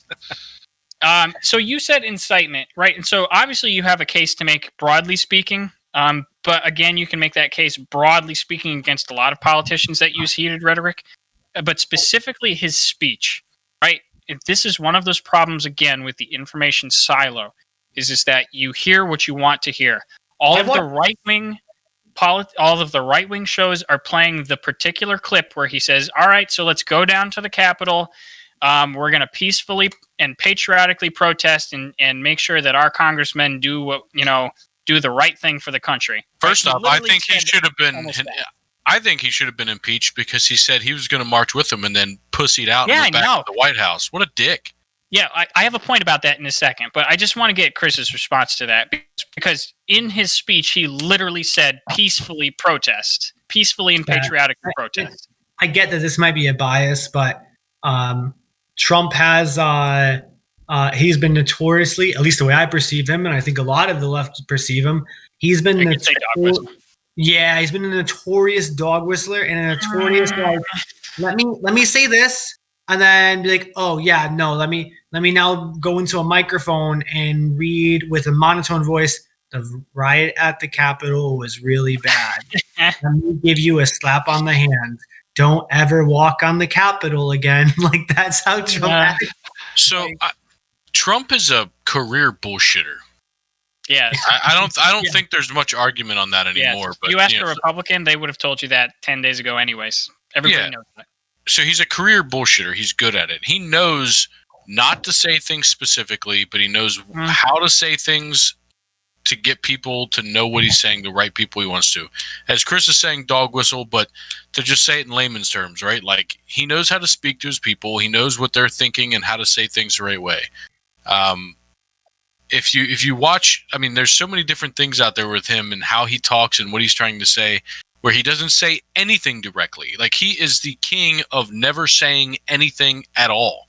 It's right? He speaks like It's a just fifth grader, not blah. because, it's just a weird it's thing. not. Everybody needs to decide whether he's a moron or he's playing 3D underwater chess. You got to choose one. Like, he can't be dog whistling, creating a conspiracy. He's that street smart book moron, right? Like, he's a fucking idiot that knows how to deal with people, knows how to talk to people, right? I don't think he's a social idiot. I think he's good at talking with people, but he's a moron when it comes to most anything intellectual. I mean, if there's any, I realize this is kind of getting away from the conversation, but to be honest, if there's any comfort for a failed impeachment, it's that I think that we're going to see in the next year or two, maybe 3 years, Trump's financial empire is really going to collapse. Like, I really feel like there's the taxpayers are going to bolster him with this presidential money. No, I really don't see it, man. Because once you lose the banks, dude. Once you're a billionaire and you lose the banks and the creditors and the loaners, that's when you're really screwed. He's going to go fund me and suck the Republicans dry. We'll talk about that in a second. I just wanted to finish up with So you did a couple things. His rhetoric, Ben Shapiro did a pretty good breakdown of this. He did three things: rhetoric, legal incitement to riot, and then he did one other thing which I can't remember. But so as far as the incitement thing, Chris, he in his speech, so whether you impugn motive or not, in his speech he said peacefully protest. Like he was very explicit. He was explicit about it, and so that is not going to fly as far as the trial goes. I am super curious on what arguments they're going to make because also, they're prosecutors. The Democratic prosecutors are no joke. These are some really powerful lawyers in the world. Yep. So I'm interested. I'm definitely going to be watching it. Like I'll take the day off of work. I actually want to watch this like it's the Super Bowl. So is Mitch calling the Senate back into session? Do we know about that? It's all but confirmed. It's probably going to happen. Okay. I thought I heard that he said he won't get anyone together till the 19th. I thought I heard that somewhere. I just saw an article while I usually keep the news up while we're in this podcast just because it's I did see Mitch McConnell basically said he's pretty much here for impeachment. So he's all but said explicitly that okay, well, we'll see how that develops then. So it'll be hey, listen, it's job security for us, man. I'm here for it. Jobs pay. Yeah, that's true. It's hobby security. Hobby security. There you go. Okay. All right. What to do next, Chris? I want to talk about all of the sort of deplatforming going on in a second. But I wanted to, if you're okay with this, I wanted to put the screws to you for a little bit of doublethink, right? So, sure. If you're okay with this, so and God, this hits me hard too, right? And this is why I'm so stressed out these days. Like I'm trying to put down stakes and stay where I am and not get pulled off in all of the different directions. Like the progressives are running 100 miles that way and the conservatives are 100 miles. It's like it's very hard to stay still and stay where I have been this whole time. So I'm very stressed out these days. So, but as far as doublethink goes, like you were talking about, like the violence that was going on, and I'm thinking. To this day, there was actual violence against cops. To this day, right? In Portland, on a daily basis, there are riots, right? And a lot of people are talking about the preferential treatment of the white people going into the Capitol, where one of them gets shot, and none of the Black Lives Matter protesters have gotten shot. And yet they've been protesting, $2 billion of damage and rolling riots all year long, and no news coverage. Can you see my screen? I can. Okay, all right. Let me just show this. I'm actually going to let you poison the well real quick, and then we'll move on. What do you know about Andy No? I'm unfamiliar. Oh, okay. All right. So, all right. A lot of times I'll bring up a personality and then somebody say, well, I know something about him. He actually touched children. I'm like, really? All right. So you don't know anything horrible about this guy. So Andy No is a guy that he's a specialized children. I'm not going to take him very seriously, but right. And fair enough. That's why I asked, give you the opportunity to get any Oppo research out on this guy. But he is a specialized journalist. He lives in Portland. He reports exclusively on Antifa in the area, right? So that's pretty much his entire job. He got famous after he got milkshaked, which was a milkshake container that had concrete in it, was thrown at the back of his head, and he had a concussion, and he almost died, like the police officer. Milkshake container. But that's not my point. My point is that if we go to his Twitter, and you just scroll down on his Twitter. Oh, please autoplay some of this. All right, so that's him, by the way, getting milkshaked, right? He has a massive concussion there, and he actually had a blood clot in his brain, which is the exact same thing that Sicknick died from. But again, that's not the point. The point is that if you scroll down on his Twitter feed, you're going to go to, this is 10 hours ago. Man, sorry, this is not loading so fast because we're streaming.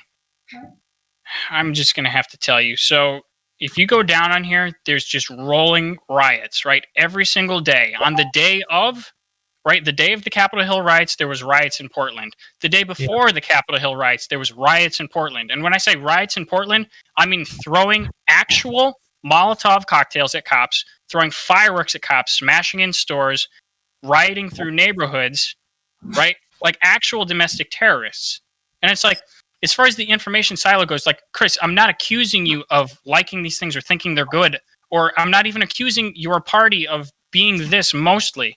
I'm just saying that, like, this stuff exists and nobody cares about it. Nobody's talking about it. I agree. If this is, legitimate, then yeah, I think what it comes to is, like, to be honest. So first, I mean, you're probably not going to like this, but to get the full side of us to get to a step of reconciliation, we got to impeach Trump. Like, honestly, if you really want to get the left, and not just the left, but everything center left, like everything center left.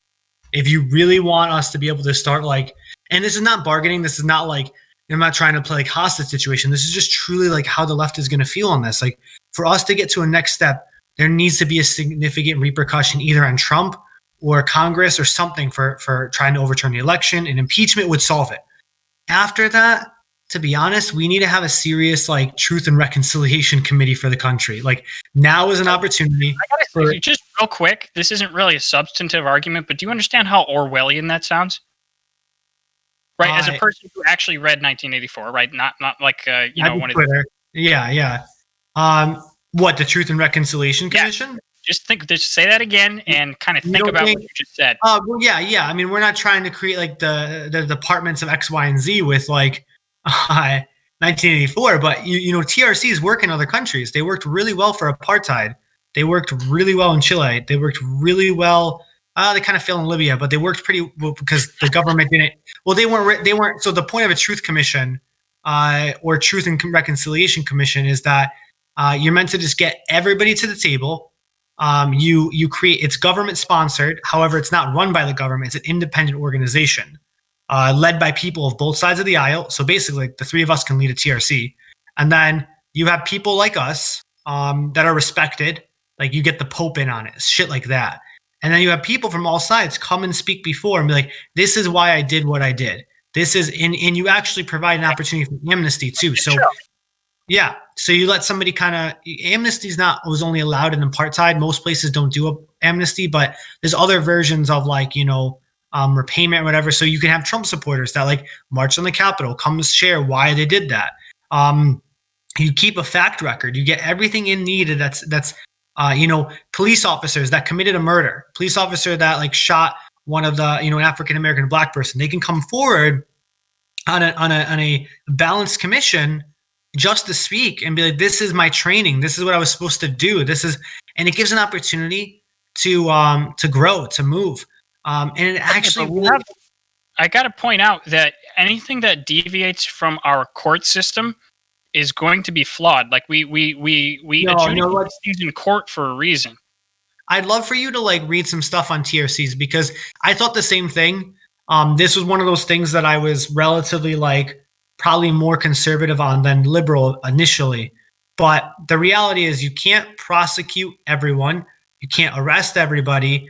And to have a purely punish-based judicial system, it kind of doesn't work when you get to this level of scale. When you have 30% of the country, not 30% of the country, 30% of Republicans sympathizing with the riots, when you have 30 to 40% of the left sympathizing with what you're showing me right now, when you have these massive groups who can't just arrest 30% of the country, right? You can't just do that. It would do nothing. Even if you arrested a couple people, it probably wouldn't do anything. Like, if you arrest like one or two cops, it's probably not going to change much. But if you create a truth commission, what you're talking about is what we talk about, which is what is the solution? How do we come together as a country? That we have to talk to people. I truly believe a TRC is kind of the it's the catalyst to begin that process. I get how you feel like it's Orwellian because, however, the government's not allowed to get involved in it. So, for example, then how is it a government thing at all?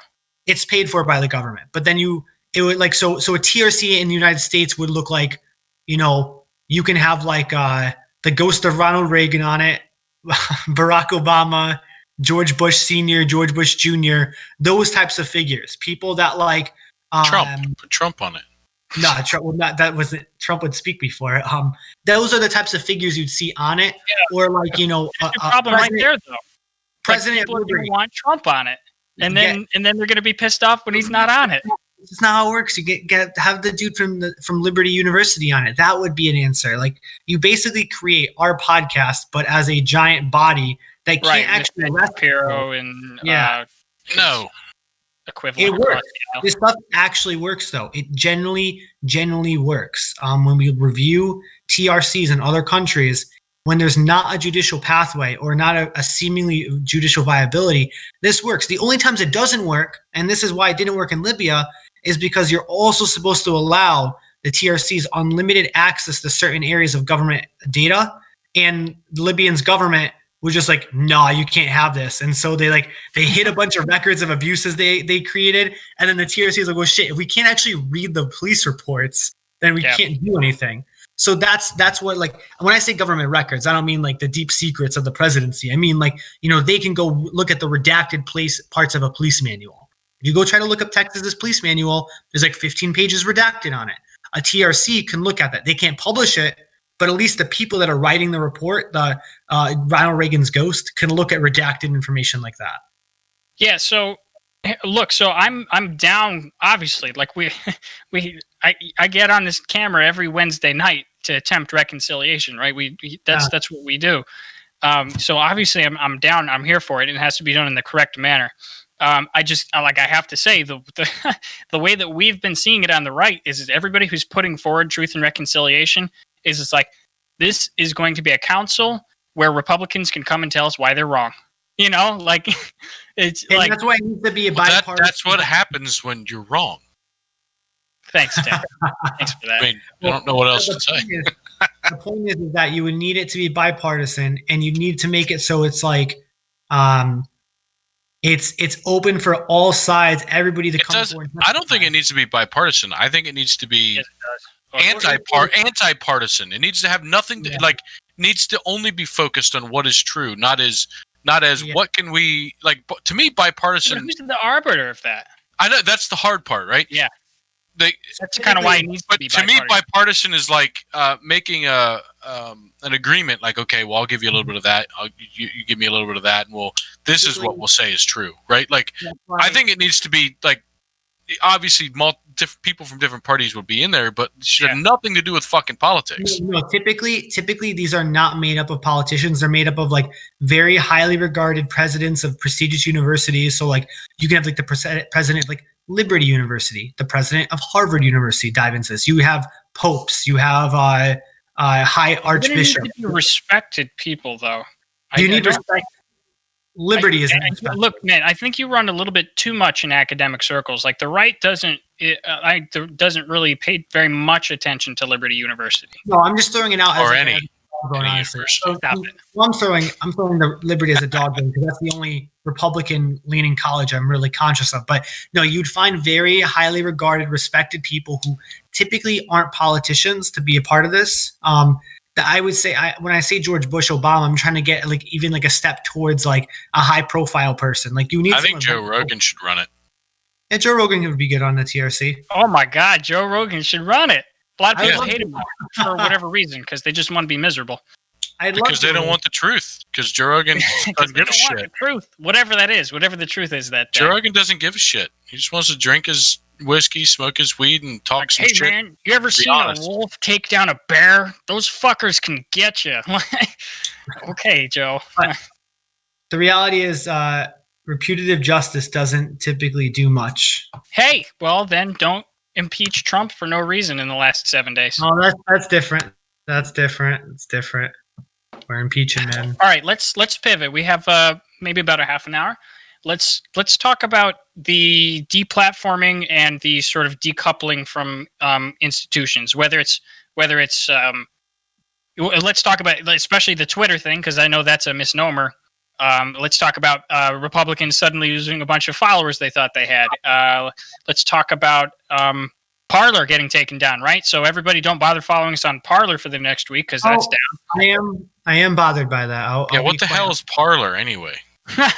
Tim doesn't even know we have a Parler account, so clearly doesn't care about you guys. Did we actually have a Parler account? We do. Yeah, we Yeah, have come on. one, but like I knew we have one. Look at our overlays. We have the symbol and we have the Parler it's on there. account. But I have literally never logged into watched. I don't know if it's a live stream thing or like a YouTube substitute or a Twitter. I don't know what it is. I have no idea what their base is. I've heard of it.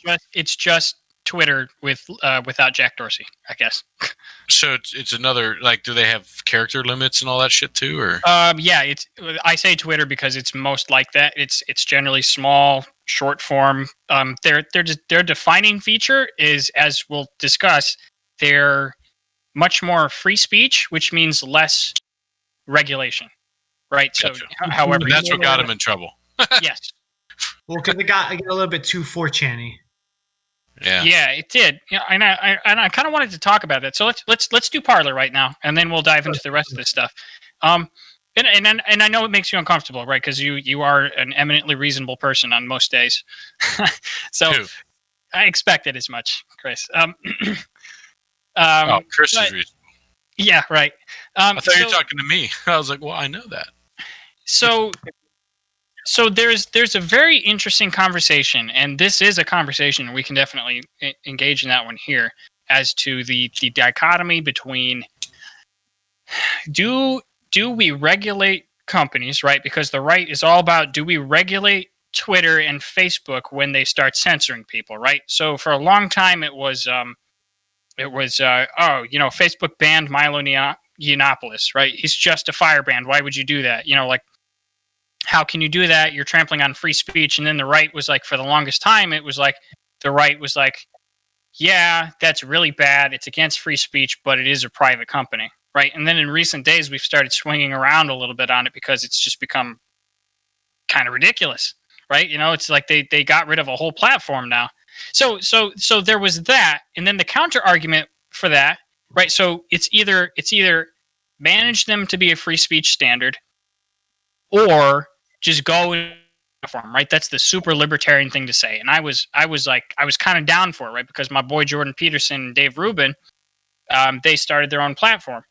And so it's like the free market will provide. I get it. Go away. Go elsewhere. If you don't like Twitter, leave it, right? And that's something that I've heard you say something like, Tim, before.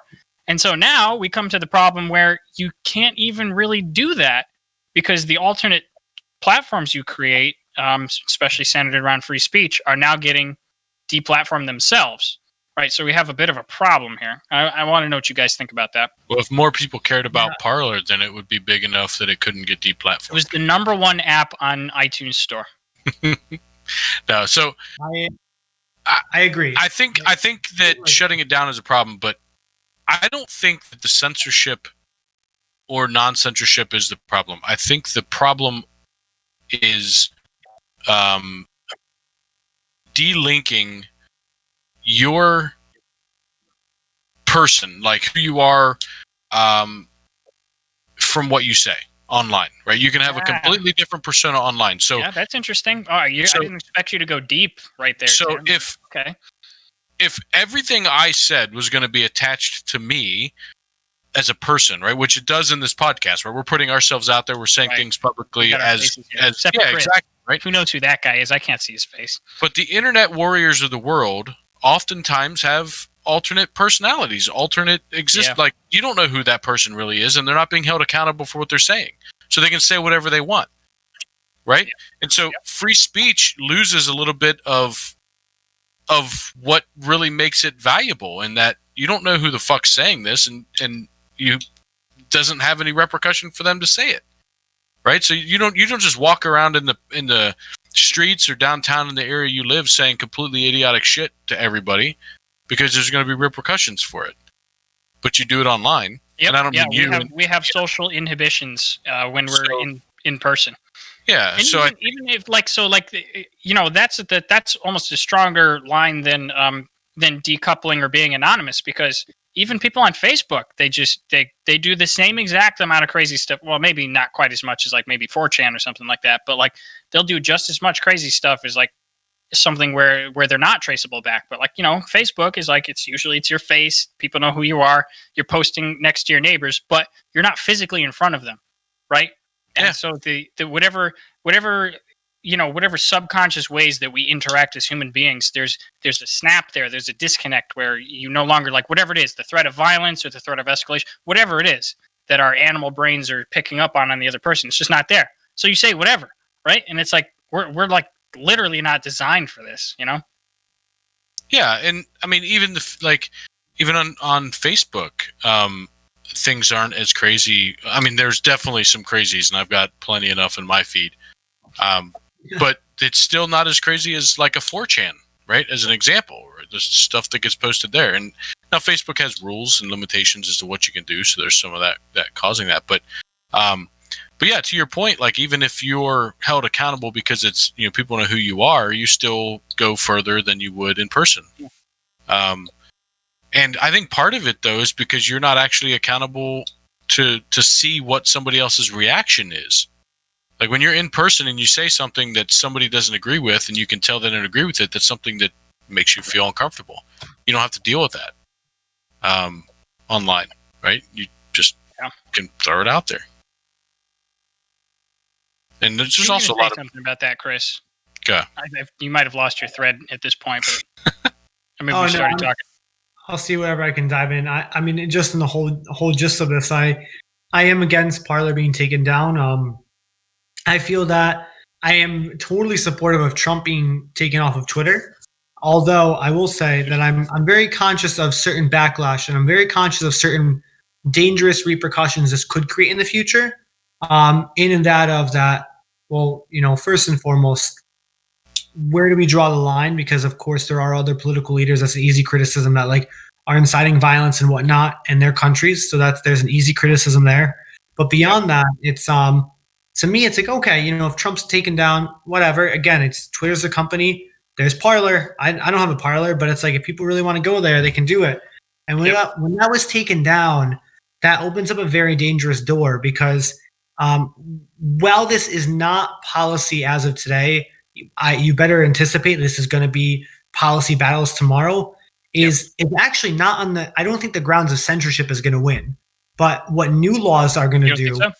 No, I don't. Censorship will not win. However, what will win? America.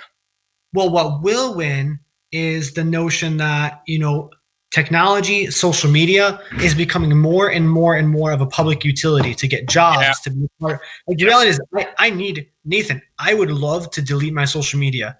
The reality is, I really need it. I actually need it. Like I can't. I need it for Sun, my organization. I cannot have it. I didn't touch my Facebook account for years until we started this show, and I had to have an account that was accountable for our Facebook page. Exactly, and so it's actually going to come in probably the same type of this argument can also hijack Apple and Google's monopoly on the app stores already, like financially, charging up the ass to different organizations to like use in-app purchases because they have a monopoly. And so I think there's going to be something to be said, like, all right, if you're going to be the gatekeeper to apps, how do you get to decide your policies on what apps get through? Right. Because obviously there has to be, right? You can't just go download 4chan or 8chan or like, a pornographic app. Those just aren't going to be downloadable on the App Store. It's just the reality of it. And they probably never will be. You've been searching for those, can't find them? Yeah, it's a struggle, man. It's a struggle. You can't go download a KKK app, right? You can't download a Nazi propaganda app. There's very clear lines about like what can and cannot, and I think that's fair. But at the end of the day, when we're drawing these lines, how do you decide that Parler should or shouldn't be there? Granted, one last thing before I pass the baton back off. There is one fair argument Apple and Google made, and it's that it's not that they're permanently deleted, is they're deleted until they review the way that their own in-app voting mechanisms work, because currently it's allowing too much of like the quote-unquote hate speech to get to the top, the Nazi stuff. Because that's getting too much of a platform with them, they're kind of like, hey, you got to roll this back. But, you can say the same about Reddit. There's Nazi subreddits. Like, I'm going to get taken down, but they're there. Yeah, it doesn't get to the top. But no, but Parler... But it only gets to the top on Parler because Parler's the alternate source where those people can have a voice. Because there's a selection bias there. It's not the app that you go to, because like I didn't make this show a Parler app because I was like, all right, so I know all the Nazis on Parler are going to be excited about what we have to say on the Left, Right, and Center show. I made it because there's a large conservative presence there. And it's almost only it's the center is still on Twitter. And I guess the extremes, mostly the right, but also left extremes that got kicked off Twitter, move over to Parler, right? So you have a selection bias where, yeah, there's a bunch of assholes there, right? Because they're not on Twitter. It's just like, it's not because it's just, all right, I'm rambling. Winnie Hut Juniors. Yeah, we agree. It's Winnie Hut Juniors, man. You guys couldn't get into the main place, so it's Winnie Hut Juniors. Yeah. What? I don't know. You don't watch SpongeBob? Mm-mm. Oh man! Not that I don't watch it. I don't watch it. There's a huge like encyclopedia of memes you're missing out on, pop culture memes. Like, so there's an episode where SpongeBob tries to get into like this big tough biker bar, and like, oh, you can't get in. How tough are you? Yeah, so they send him to Weenie Hut Juniors, and they're like, oh, anyone can go to Weenie Hut Juniors. Everyone's welcome there. So Twitter's like the biker bar. Gotcha.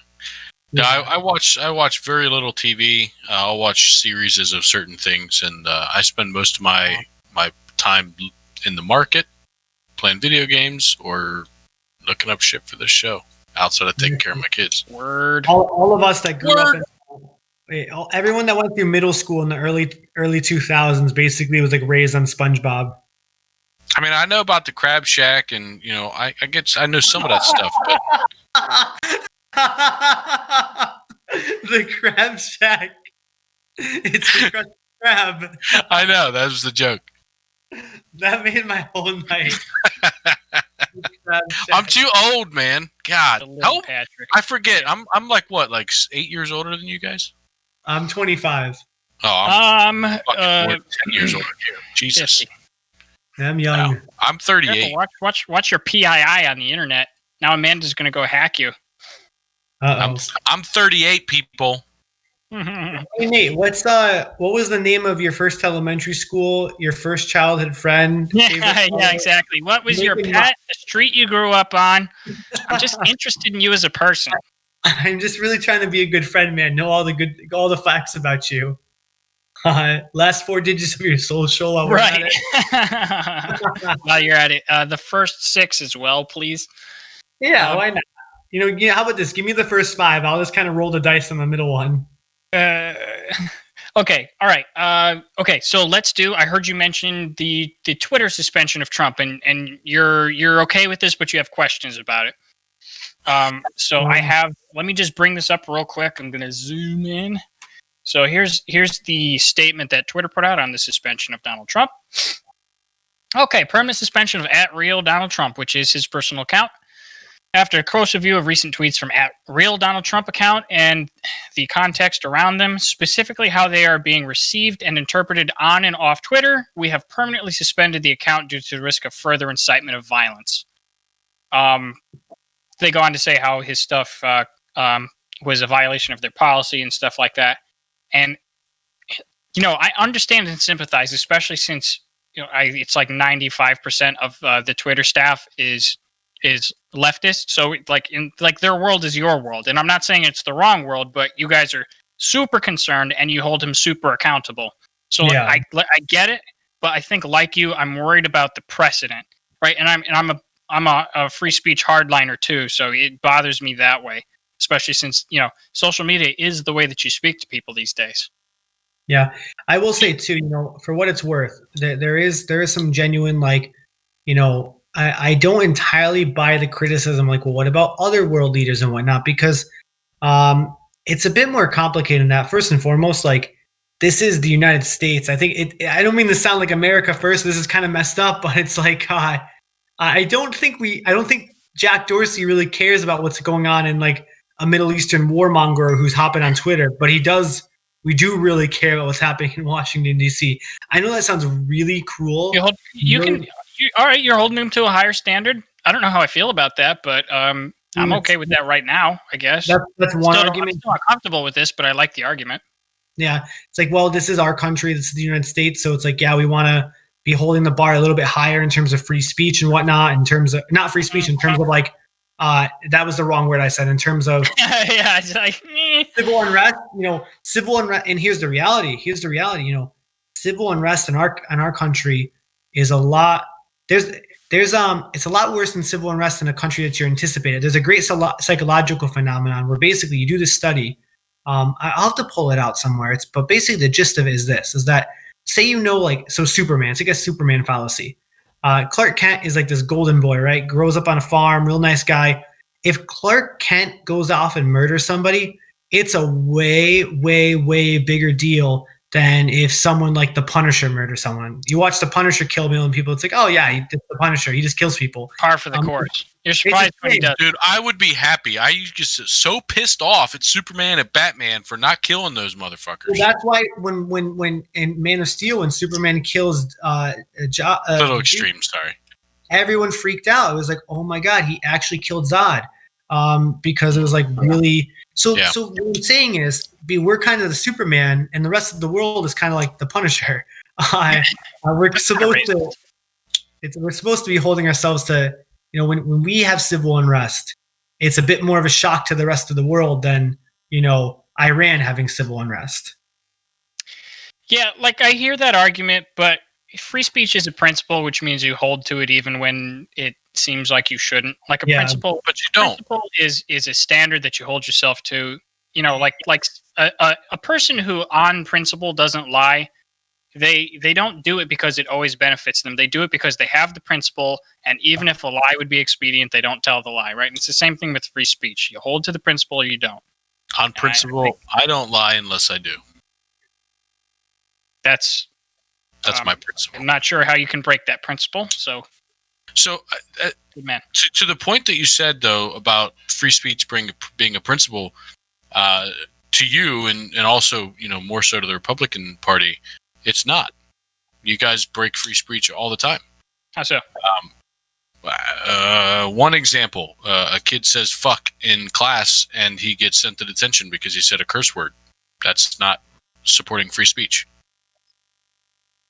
But that's pretty common and not outspoken against, right? There's tons of these types of examples where things that aren't like right. Do no harm. It's like do no harm free speech. Like there's it's the I agree with this free speech argument, right? I agree with you being adopted. You can't say that.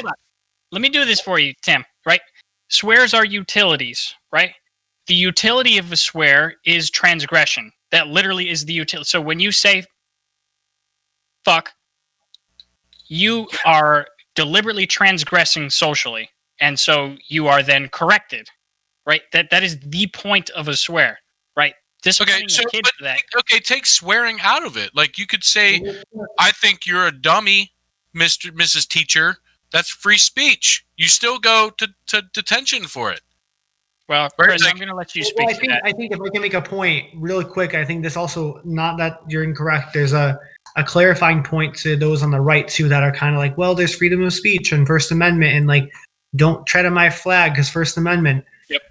It gets a little bit more complicated than that, because really at the end of the day, what the First Amendment does is the First Amendment doesn't allow government to regulate the speech. It doesn't prevent private organizations or individuals or school systems from regulating speech. This is a really good example why, oh my gosh, where is it? There's a case right now somewhere. Oh, I wish I was recalling what it was. There's another free speech case occurring right now in the country that was like happening at the same time as this. But the issue is that it was being brought out by like the county government. And therefore, like they are in the wrong because the county government can't regulate speech. You can't say like, oh, you can't do this. You can't like, but a school system, well, that's what a school system, let's leave that out of it. It gets actually pretty murky there because of like tax dollars and whatnot. There's some cases that have been won, some cases that have been lost. Right. But, and not to pull this out to the 1,000 mile, you can just look at that. You're just teaching kids to be civil. You don't need to think about that too hard. Well, and that's why Twitter, this is why, it boils back to my point before. I don't think you're going to win a censorship case against Twitter because you can't fight free speech on a private company. You can win if you start arguing that Twitter, Facebook, Instagram are more of a utility. Like if you argue that they're more like a public utility, like water supply, you're going to start winning some You're not going to win a lawsuit, but you will pass a law that will then in turn and that's revising Section 230, I believe. I think it just requires a whole new policy beyond just section. Yeah, well, section the one that you're talking about, is it 230 or is it 730? Regardless, 230. What that does, if I'm correct on it, is it just provides a little bit more of an unconditionality on the freedom of speech that you can't hold a company liable or not liable for publishing or not publishing certain things. Yeah, okay, so here's what it does specifically. So Section 230, there's a whole bunch of different sections, but the sections that we care about, there's like subsections of 230. The one that we care about, it allows platforms like Twitter, like Facebook, whatever, even Google, whatever it is, it allows them to moderate their comment sections without being considered a publisher. Because if they were considered a publisher, right? So publishers are liable for what they publish, right? So you can be held liable for libel. You can be held liable for slander, whatever it is. Like there's things that you're liable for as a publisher. And early on, there was a problem where it was like people were deleting nasty comments out of their comment section, which any good whatever it is, any good company will do, right? They'll moderate their stuff. And since they started moderating their stuff, the question came up was like, okay, you're a publisher now, right? You're changing the content that you're putting up here. It's not just a platform. So Section 230 was put in place to give special exceptions to companies like Twitter, like Facebook, like Google, to say, yes, you can moderate your content, and we're still not going to consider you a publisher, right? So the argument these days is that Section 230 needs to be amended to reflect more of the reality that your companies are more utilities now, and this is more of a free speech argument. I would say you can't. I would say to still refrain from making them liable as publishers because correct. That's why people are saying don't get rid of it, amend it, right? Yeah, there needs to be more nuance in there. Yeah, there's a public utility concept of this. It might begin helping some things move in the correct process, but. Yeah, I am concerned. I am concerned about Trump's Twitter being removed. However, I support it, but I am conscious of it may be nice now that Jack Dorsey is head of Twitter. It may be real nice now that Zuckerberg and whatever people are running these things. What happens when you have the inverse of these individuals? What happens when you have a Ted Cruz running Twitter, right? Yep. Can you imagine Ted Cruz? That's an excellent point. You need to think about that whenever you're giving power to the government too. Like whoever you're giving power to, and you're whatever it is. This is for everybody on every side of the political aisle. If you give power to an institution while they're friendly to you, you always need to be considering, okay, that person is going to move on eventually. What if the power in that institution is then turned against me? To be quite honest, that's why as I built my organization, I've actually put a lot of checks and balances on myself, even though I do them and I can go to my board and everything and be like, rainbows and butterflies. Trust you, right? But one day, if I'm not in this position, there's so many checks and balances that exist to rein in that I would feel comfortable that if the wrong person got in my role, you can fire them within a week. Nice. If it was serious, it's a free market principle right there. If there's ever an issue with finances, I can make sure there's an agent of the board to monitor all financial expenses for a period of time. I have all that built into my organization, and I get worried because I don't know if that's the same case with Twitter and Facebook. What happens after Mark Zuckerberg? What happens after Jack Dorsey? What happens after Elon Musk? I actually really don't like Elon Musk very much, but what do you do after Jack? Love him or hate him? It's so weird. He's just a guy, man. He is, but he just bothers me so much. Well, we'll have him on the show next week, and you can talk to him about it. Good. He would be the asshole who dials in. Yeah, one of those assholes.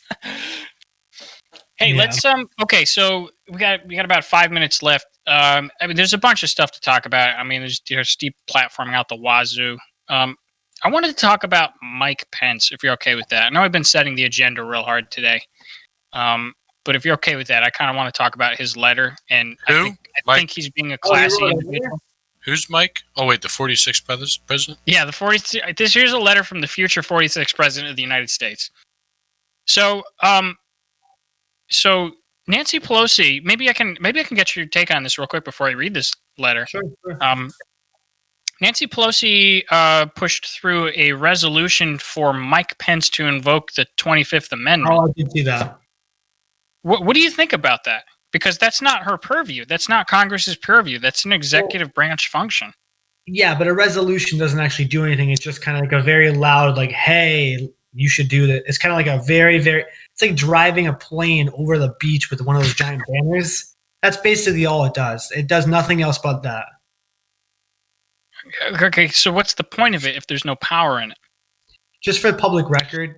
Didn't you guys say earlier symbolism is everything? Chris did say that. That's correct. You said it too. Symbolism's everything. It also just goes to show, like, let's say impeachment fails. At the end of the day, it makes Republicans Two peaches. Yeah, it makes Republicans just a bit more culpable because in moderate size, so potentially. Yeah, it's the politics of it because it's like, well, we tried to get them to invoke the 25th. He said no. We tried to impeach. We had some Republicans join us, but most of you guys said no. Right. So, listen, I think if politics weren't so cynical, you would have the impeachment, and then that would be the record. Like, you don't need to also be pushing for something that's not under your purview. It was easy enough, though. It was like an hour vote. It's easy enough. I guess just because you can do it doesn't mean you should. Yeah, well, I can say that. I also don't think that the 25th should be invoked. I feel like the 25th is more targeted towards like incapacitation. Tell people what the 25th Amendment is. I forget to do that every time we roll into a subject like that. For people who don't know what the 25th Amendment is. You can probably explain it in a more proper manner. I will just say, just because you can do it doesn't mean you should. Can also be applied to the 146 members of Congress who voted against it. Hey, anyways, we agree. 25th Amendment is basically if the president is mentally, physically incapacitated, then you could invoke this, and then therefore the vice president becomes the president until the president becomes conscious and writes a letter to Congress to resolve it. So technically, it kind of it's self-defeatist because what would happen is now normally the 25th is when there's like the president's in surgery. When Reagan got shot, that's when this type of stuff is meant to happen. It's like, right, all right, Reagan's under the surgery, he might die. We need a leader still. However, all it takes to undo the 25th, which is probably honestly why Mike Pence isn't doing this, is the president just basically writes a letter to Congress, which is okay. So that's your take. That's why you think he's being quote unquote classy. So let me read the letter. We'll talk about it, and then we'll try to sign off all in the space of 2 minutes. So I'm just going to read the 2 paragraphs. I'm not going to read the whole thing. I thought this letter was, we've already prefaced it. So I thought it was classy. I think Chris thinks it was politically motivated, which is not unfounded. So let's get into it. So Nancy Pelosi pushes through a resolution from the House to Mike Pence saying, please invoke the 25th Amendment. Please remove Donald Trump from office. He's a threat to the Republic, this, that, and the other thing. So Mike Pence writes back a letter, and I'm just going to read it out real quick. So the first 2 paragraphs. So, dear Madam Speaker, every American was shocked and saddened by the attack on our nation's capital last week, and I am grateful for the leadership that you and other congressional leaders provided in reconvening Congress to complete the people's business on the very same day. It was a moment that demonstrated to the American people the unity that is still possible in Congress when it is needed most. But now, with just 8 days left in the president's term, you and the Democratic caucus are demanding that the cabinet and I invoke the 25th Amendment.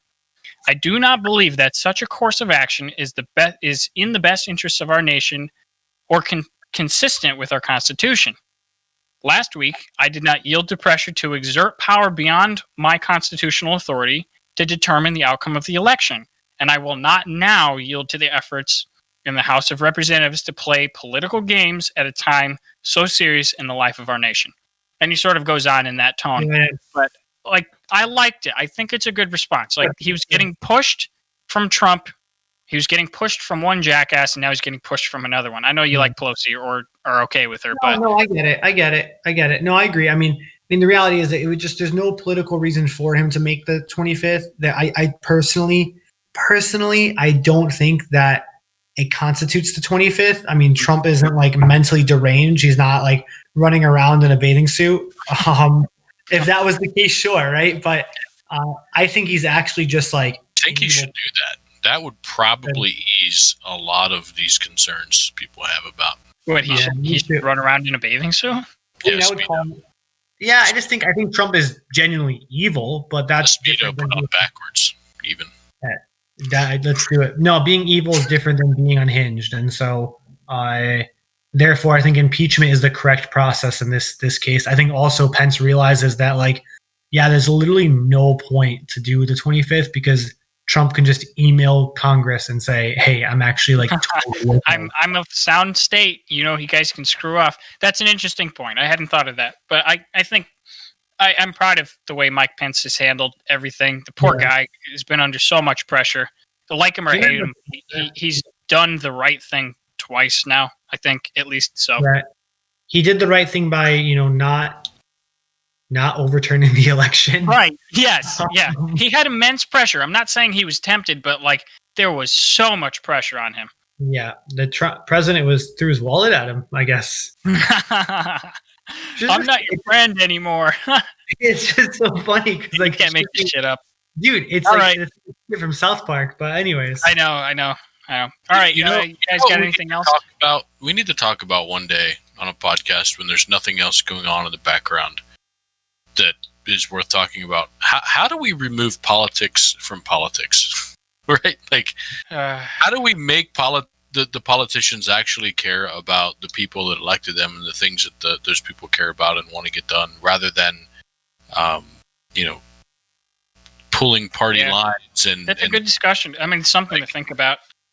And with that being said, if you have any ideas, you out there in the audience, go ahead and leave a comment. I'm down. I want to hear what people think. How can we make politics less cynical?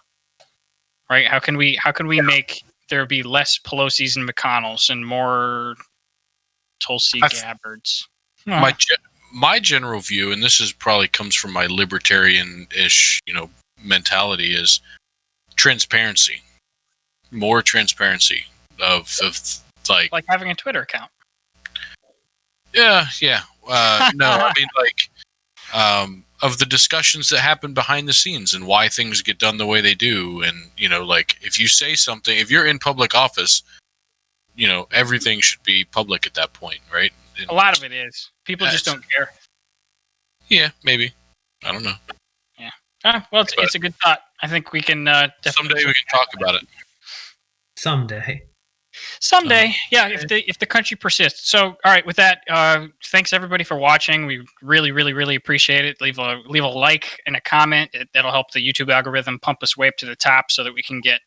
Who do we want to have on? Elon Musk on next week. So I show up in my YouTube feed. I know I show up in my YouTube feed too. It's a little nepotistic, but it works for me. So with that, all right. Thanks everybody. I had a great conversation. We'll see you next week. Peace out.